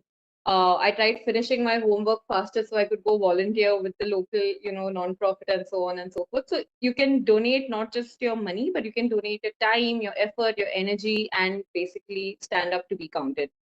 Develop education programs regarding the risks associated with invasive species and the exploitation. So you can start by witnessing what's around you, what you see around you. If you know that this is an invasive species, for example, like the white leg shrimp is an invasive species, start creating awareness programs within your local community. Make an Instagram creative and just put it on your Instagram maybe and say that, you know, let's go local and let's start eating stuff that is locally grown and native to our region.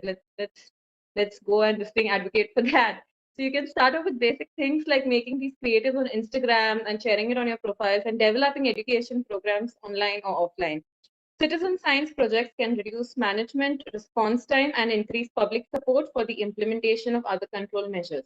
Citizen science is a very budding subject, which is basically anybody who has a phone and who knows how to use a phone can basically help very complex scientific projects into collecting and documenting data. This even includes phytoplankton data, where we require a huge set of observations to understand where are the phytoplanktons present, where are the blooms happening, and where it could go, and who it could affect. So take part in citizen science projects. We have iNaturalist, which is a very big citizen science project where you see a small little insect and you don't know what it is, you just take a photo and you put it on INAT, and all the marine biologists or biologists who are on INAT will come and identify it for you and tell you if it's endangered also or not. It's a very fascinating way to understand our natural environment, especially our marine environment, which is so poorly and weakly developed within understanding and what is in it and how it is present. Avoid poor marine practices. Example, the reuse of fishing boats. Admiral Chauhan also will touch upon the subject on reusing of fishing boats. Recreational crafts, diving gear such as scuba equipment. So anybody who's a scuba diver knows that you have to be very mindful when you're going diving because it has some level of impact on the local ecosystem. And you have to carefully wash them down and manage and keep them operational. So these are a couple of things that you can do to help basically in mitigating the problem. Right, thanks. And I want you to once again, thanks Sarita, and I want everybody to concentrate upon number 7. Look, we are about to launch a project called the Marathon. Marathon as in marine and thon from the marathon. And it's a long-term project. And what are we looking for? We want to ask people, where is the Indian Boyan slat? Boyan slat is this Dutch inventor of the boom that collects garbage in the ocean. And so we don't have that problem, but we've got huge amount of talent. Much of it is represented right here in this workshop with you, your engineers. And so we want to be able to go to engineering colleges and say, okay, we will give you a certain price, we will give you a certain amount of encouragement by monetary means or by other means, and what we want are thousands of ideas. We want people to say, I can do this. This is relevant to my small hamlet, or this is relevant to my coastal stretch, and I can bring science to bear on it. So while we advocate, while we make policy recommendations where we are really lacking in our ability to handle the potential is in the science and engineering colleges. So that's where we want to be able to emphasize the need for you to stand up and be counted. Do not just be a minimal sort of minimalistic, listener to these things. We've already messed up the planet quite a lot, and we can't afford to do that, at least not in India anymore. So join projects such as regional and local World Wildlife Programs. Join the IMF, which runs some fantastic programs of their own. If you're going to do beach cleanup, try and make sure that your beach cleanup effort is part of a full system, and it's not just that you collect the garbage from the beach, you wear these fancy t-shirts, you put the garbage into bags, photographers come and take your photographs, you can say, mommy, look at me, or you can impress all the girls or the boys, as the case might be, and then you find that the plastic has gone back into the sea.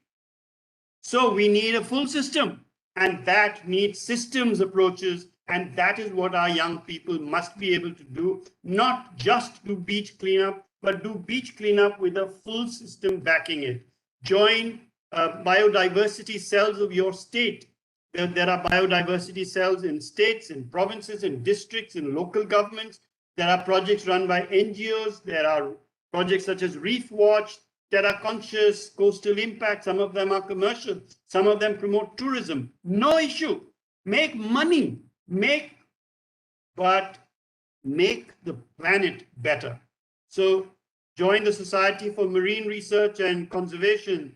The marine ecosystem restoration in changing European seas is not something that I want you to join. It's something from where we need to draw, and we need to draw best practices and see what's going on. How does Emertox work? What does the Ocean Foundation do? The NMF has deep ties with a lot of these places. Protect Our Planet is a young people's movement all around the world, once again, in which the National Maritime Foundation is deeply invested. And because we are connected with the Indian Maritime Foundation in Pune, we feel that there is much scope, because we can handle the policy makers and the policy wonks and all that, but Pune is where the youth of India resides. Pune is India's future. Delhi is at the best India's present, and mostly India's past. The future lies in Pune and in all the places in India in which young people grow and thrive. Finally, push your lawmakers to support marine conservation measures, including ballast water management. I need you to, maybe I should, tell you or push for somebody to tell you what is it that we are doing for marine biodiversity and what are our ongoing projects over and above the marathon. But keep your eyes and your ears tuned to this marathon. Push, do you want to tell them anything in 10 seconds about each of these? We are clean out of time. Absolutely, absolutely. Very briefly, so we do have an ongoing project which is trying to understand the biophysical changes in the Arabian Sea and their impacts on the marine biodiversity and blue economy. The Arabian Sea is changing very fast. The temperatures are rising, the stratification is occurring, there is less dissolved oxygen now present in the Arabian Sea. It is becoming one of the largest dead zones in the world, and that has impacts on the marine life and also on the blue economy.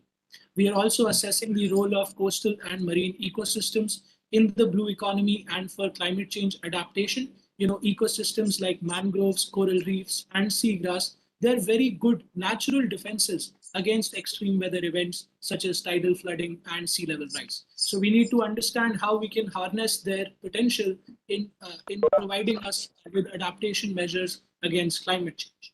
We are also looking at promoting regional cooperation in the Indian Ocean region to promote and conserve marine biodiversity. Of course, the marine species do not know any international boundaries. They do not understand the concept of maritime zones. So for that, it becomes very important that we have regional cooperation because no one country can take on this challenge alone. Yeah, thanks, Push. So once again, to emphasize what Dr. Bajaj has just mentioned, that these are some of the projects which are ongoing. I'm very proud to be able to tell you that the National Maritime Foundation is one of the winners, one of the only 23 winners out of almost 2,000 entrants of the Coalition for Disaster Resilient Infrastructure Fellowship.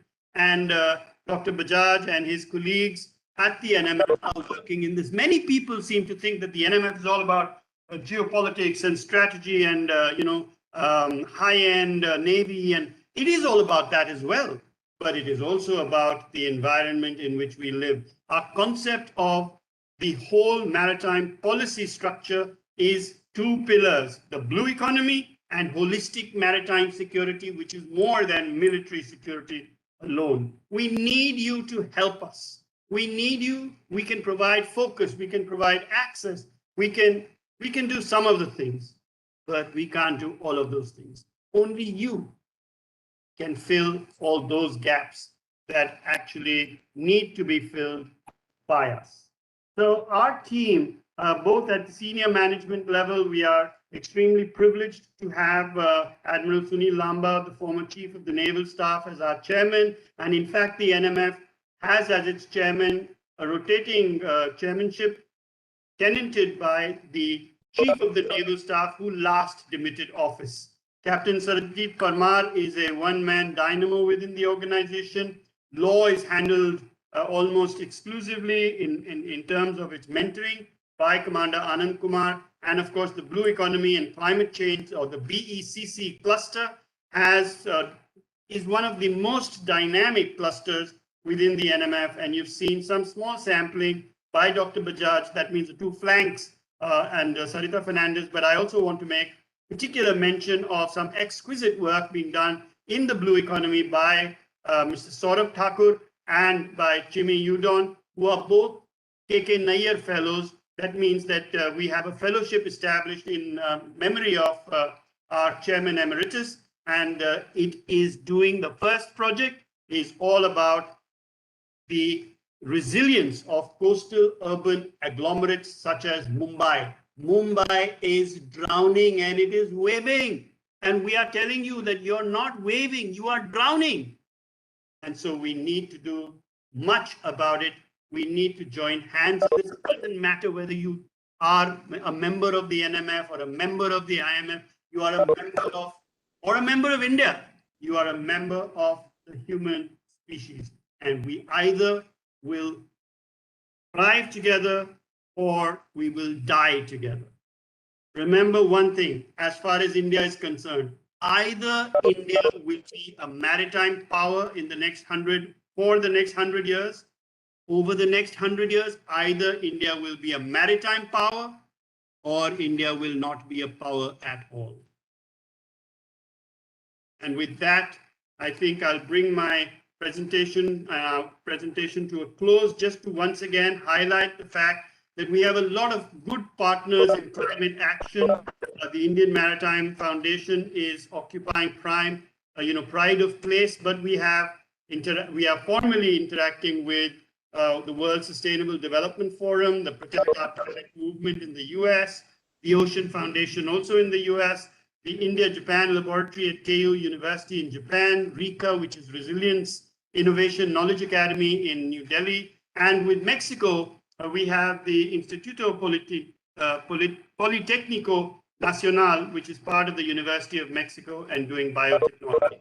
Guys, my last message to you before we start to take up the Q&A and look at the chat box is, once again, join us. We want to be a maritime power for the good. We don't want to be the Darth Vader of the ocean. Thank you so much. So now I'll stop sharing and we will take a look at the chat box and try and interact with you as much as time will now allow us to do. So once again, thank you so much to my co-panelists, Dr. Push Bajaj and Sarita Fernandez, and all the various people who have put this together, our research support team of very hardworking people, Satyam Shekhar and Supriya Joshi and Dr. Oliver Gonzalez. Thank you once again. And thank you to the IMF for affording us the opportunity. Next time when we have a lecture to the IMF, I would like to give it myself, and it will be about types. What is the difference between these various types of ship, destroyer, battleship, frigate, and how did it come about? What is the differences of the types? What is the difference between a type, a class, a project, etc.? And I would like to propose that. It is for the IMF to decide, but we need you all the time for everything that we do. Stop sharing now. And now we will look at the chat box and try and see how many of these can be answered as quickly as we conceivably can. So let me go from the top downwards. And so we'll skip the prawn curry, etc., which we've already enjoyed. And come to, would we share the presentation? Yes, we will. We will share a PowerPoint in a PDF version of it. Please send us an email as a request from us. Sirs, one thing some of us can do is to get larger and thriving Indian shipping, mercantile marine practice, port-led development of shipping, first by stopping draft maritime acts. I couldn't agree with you more. When the maritime draft acts are put into the public domain, there should be a huge upsurge of debate, not necessarily in support, not necessarily adversarial, but a debate, so that people, otherwise Delhi has this proclivity of thinking that the strategic interests of India extend up to Gurgaon. And so we need to continuously tell them, hello, once again. And I entirely agree with you, state responsibility to crew, waste management, defined maritime limits, yes, and yes. And so Gajinder sorry, that is Sudhir, I entirely agree with you. And this is something that we would like you to talk to us about, talk to the IMF, talk to people, stand up, as I said before, and be counted. The NMF had regional chapters, and Rishi Atreya is proposing that we revisit this and reinstitute it.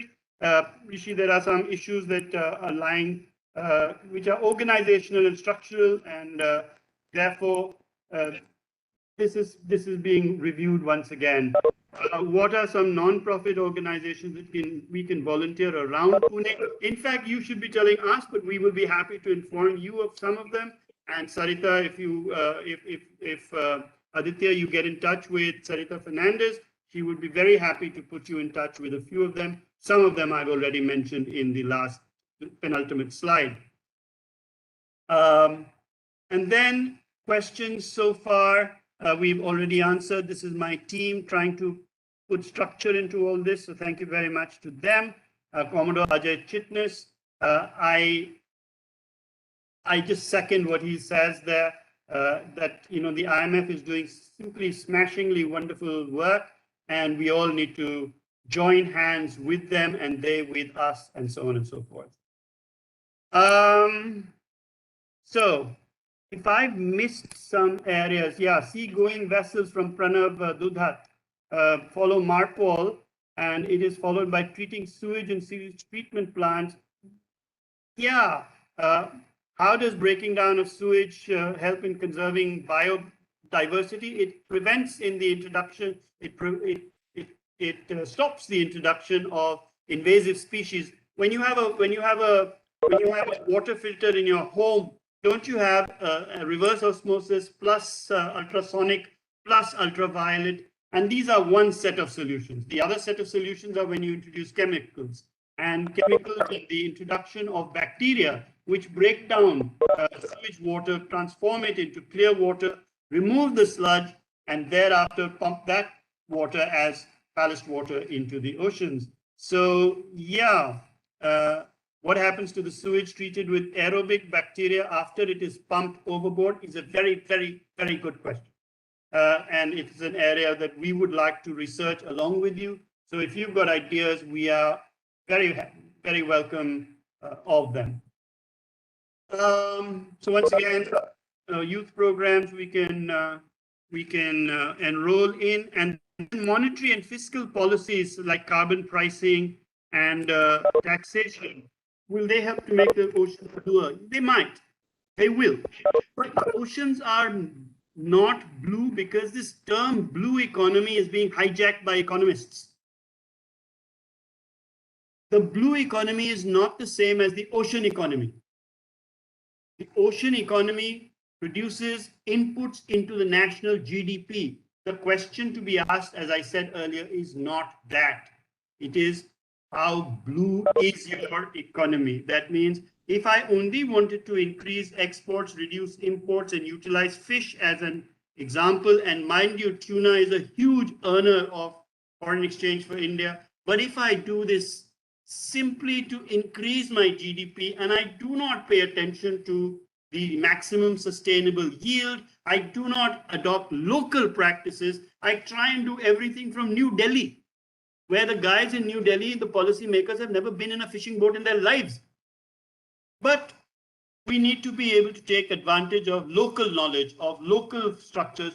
We need to change the way. Do you know that in terms of marine environmental laws, there are practically no guidelines once you go down from state to district, from district to town, from town to village, from village to hamlet?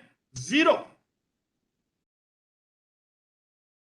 All this needs to be done first, and then simultaneously we can address issues which are fiscal and taxational in nature, seeking to make disincentives and incentives appropriately for big companies to handle.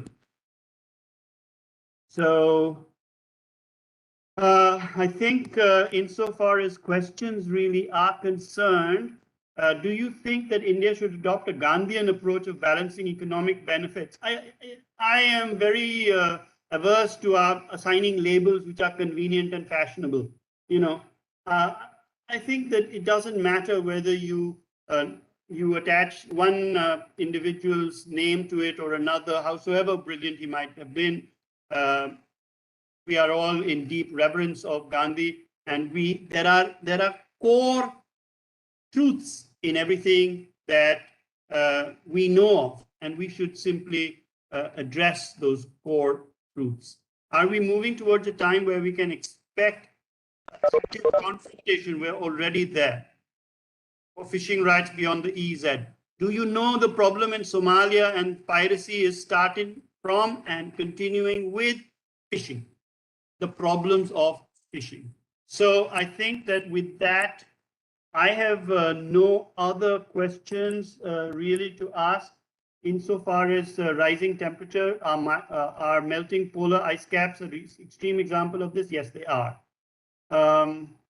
Here's a question for Pushp. Is it just temperature that affects coral bleaching, or other factors such as pH or something else altogether? Yes. So the phenomena of bleaching in itself is because of temperature. It's because when the temperature rises, the microorganisms that are living on the coral surface, they dispel. But there are other factors that affect the overall health of the coral reefs. And one of them, like you mentioned, is pH, the ocean acidification. So as the acidification increases, that can hinder the growth and recovery period of the coral reefs after a bleaching event. So you're right, there are some other factors that affect the overall health of the coral reef system. Thanks, Pushp. And Gargi has a question for, I guess, for me. If phytoplankton needs sunlight for photosynthesis, why do they migrate to cooler areas so that they can continue to exist? If you don't exist, then you can't do photosynthesis. So they go, because the temperatures, they are sensitive to temperature as an existential threat. So when this existential threat appears, the phytoplankton either dive deep into the ocean or, as Pushp has already described, go towards northern cooler latitudes. When they do that, it's not that there is no photosynthesis taking place there. The amount of photosynthesis taking place in frigid waters is obviously less than in temperate waters, and that is less than in tropical waters. Nevertheless, if the phytoplankton die, then the marine food chain comes to a grand halt there and then. So then the fish start to migrate towards areas that there are phytoplankton. And so you've got tropical fish now being found in Norwegian waters. So are the Norwegians thrilled? Of course they're thrilled. Who is unhappy? We. Our fishermen haven't got any fish left because the whole food chain is shifting on account of our inability to handle what Captain Dixit mentioned as anthropogenic factors in the ocean space.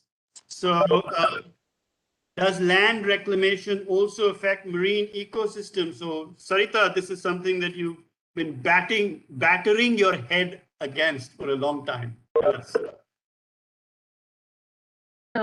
Yes, sir. So, yeah, I mean, I was just answering the question. I got it on my private chat also. So, yes, land reclamation is an established factor of to degrade marine ecosystems because the coastline, which is the rocky shores, mangroves, coral reefs, seagrass, are also the nursery ground for all the deep sea fishes. So, all the deep sea fishes come to the coastline to lay their babies, and the babies grow because they have a lot of protection gears to protect them before they are pushed into the big blue sea with all the big predators out there to eat them, as part of the entire marine food web. So when you basically come and make a road on a big rocky shore, or you go and remove a couple of mangroves to, make a nice 5-star hotel, you're basically taking away the future of the amount of food catch that would be available fish catch that would be available in terms of livelihoods, and also other species are on the brink of extinction. Sea turtles come to the coast from the deep sea, for example, to lay their eggs. So that's the dynamic that we need to understand. And when we do a lot of activities like coastal reclamation, these are the impacts, the irreversible impacts. You cannot get a reclaimed coast back. So these are the irreversible, repercussions it has on these ecosystems. Yep. And so when you're making and you're rooting for the Worley Sea Link and the extended coastal roads and the elevated roads, we are not saying that we should stop all development. We are saying that we should develop sustainably. That is what we are saying. And I think Supriya has indicated a series of methods by which you can use social media or directly talk to us. And it's on the chat box, and I would strongly request you to utilize it, copy and paste it, and then you'll be able to talk to us all the time. And we are always, always delighted to do these workshops. As I said, I'm hoping that the next workshop or the next interactive presentation will be approved by the president and the vice presidents of the Indian Maritime Foundation, and we will keep swinging from one topic to another so that you're all the time engaged in some manner or the other with us. So next time, frigates, battleships, destroyers, all these jazz, and trying to figure out what is what and why do they call them, all this stuff. So from my side and from Dr. Push Bajaj and from Sarita Fernandez, we too would like to give the IMF and all of you a big thumbs up. We would like to have ended this thing with a huge round of applause for you, but I hope that you will accept. You need a big hand, but I hope you'll accept 3 small hands clapping, like pairs of hands clapping like hell for you. So thank you so much, and I will hand over the proceedings back to Satyam and to Captain Dixit for any closing remarks that he might have. Thank you so much. Thank you so much, Admiral Chauhan. As you mentioned, I would first request Captain Dixit if he wants to give any closing remarks, sir. Captain Dixit, can you hear us?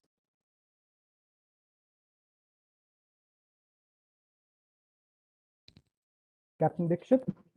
Yes, I'm just coming in. Sir. It was such a comprehensive workshop covering so much of the topic that there is very little to say to sum it up. But I would particularly like to mention some of the points brought out by Push and Sarita. The rising graph of the temperature, the worldwide, and impacting the oceans. That is something we really need to think about very carefully. And what would be our contribution to that? Because that is something we can do on the land. Try to reduce in our small way to bring down the global temperature, or at least slow down the rate of the rise. That is the one thing. And we learn a lot of new things from Push, the stratification, the ocean levels that takes place. And from Sarita, the invasive species, what we can do to avoid consuming them and to discourage the market for it in the end.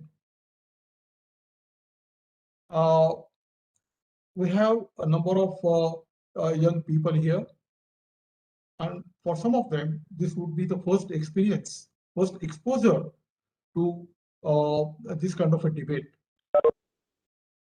Or just request them, advise them to keep in contact with these organizations, IMF in Pune, NMF in Delhi, and with each other through either of them. And our contact details are available in the brochure that has been put out. So let this workshop not end here and we all go home and forget about it. Let us take it forward. Thank you very much.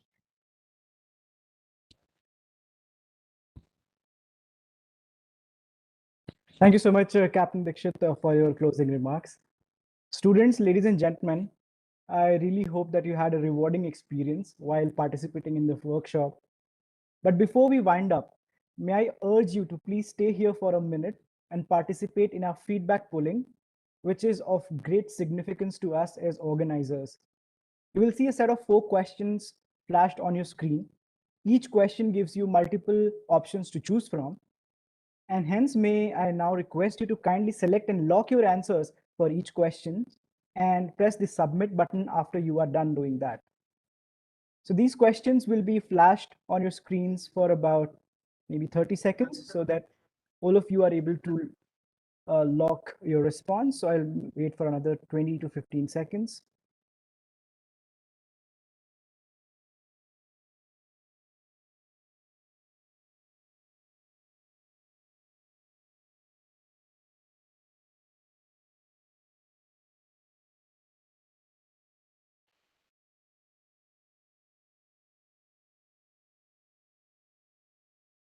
I have almost 50% response now, so maybe another few seconds, and we should have most of the people responses. Certainly, we can wait for another 15 seconds.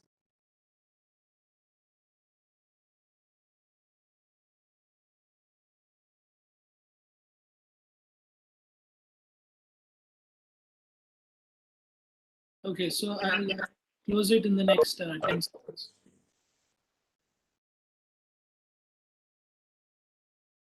So Pushpa, I think we can close the polling. Well done. I think Captain Commodore Chitnis wanted to say something. Is that? No, I just want to say thank you very much. Excellent video as usual. Thank you so much. Thank you, guys. Thank you, audience. Thank you, Dr. Bajaj, Sarita. Very good. Great. Thank you. So we will catch up with you perhaps as soon as we possibly can work out a date schedule, and then we'll progress from there. And as I said, our intention is to engage Pune, to engage the schools, to engage the universities across India and abroad. So once again, a special thanks for those of you who joined us from distant locations, whether in Turkey or in Latin America or anywhere else. So thank you very, very much. Most of all, thank you, Punika. Thank you. Thank you. Thank you very much. Thank you, sir. I hope you remember 3rd October. Sir. Yes, of course. Of course. Right, so we will then gracefully exit and catch up with one another, hopefully, as soon as we conceivably can. Thank you once again. Have a great evening. Thank you. Captain, with your permission, we will exit left. One good thing, I will join another celebration. Our club has managed to give 50,000 vaccinations all over Pune, and COVID vaccination, a project called Vaccination on Wheels. Oh, great. Go around to various places and give vaccinations. And we've crossed 50,000 today, having a virtual celebration. Yes, we would like to join in that virtual celebration, and many, many congratulations on the wonderful work that you all are doing. Thank you. Thank you very much. All right. Before we close, may I make a suggestion? Yes. We have a few teachers here. Why not have a workshop exclusively for teachers? Because they have a subject called environmental protection and so on in the syllabus now. The curriculum for the schools. We could impart more knowledge, some of our experience and inputs from scholars, researchers. We could put it to the students much more meaningfully. Yeah, I entirely agree. The range of the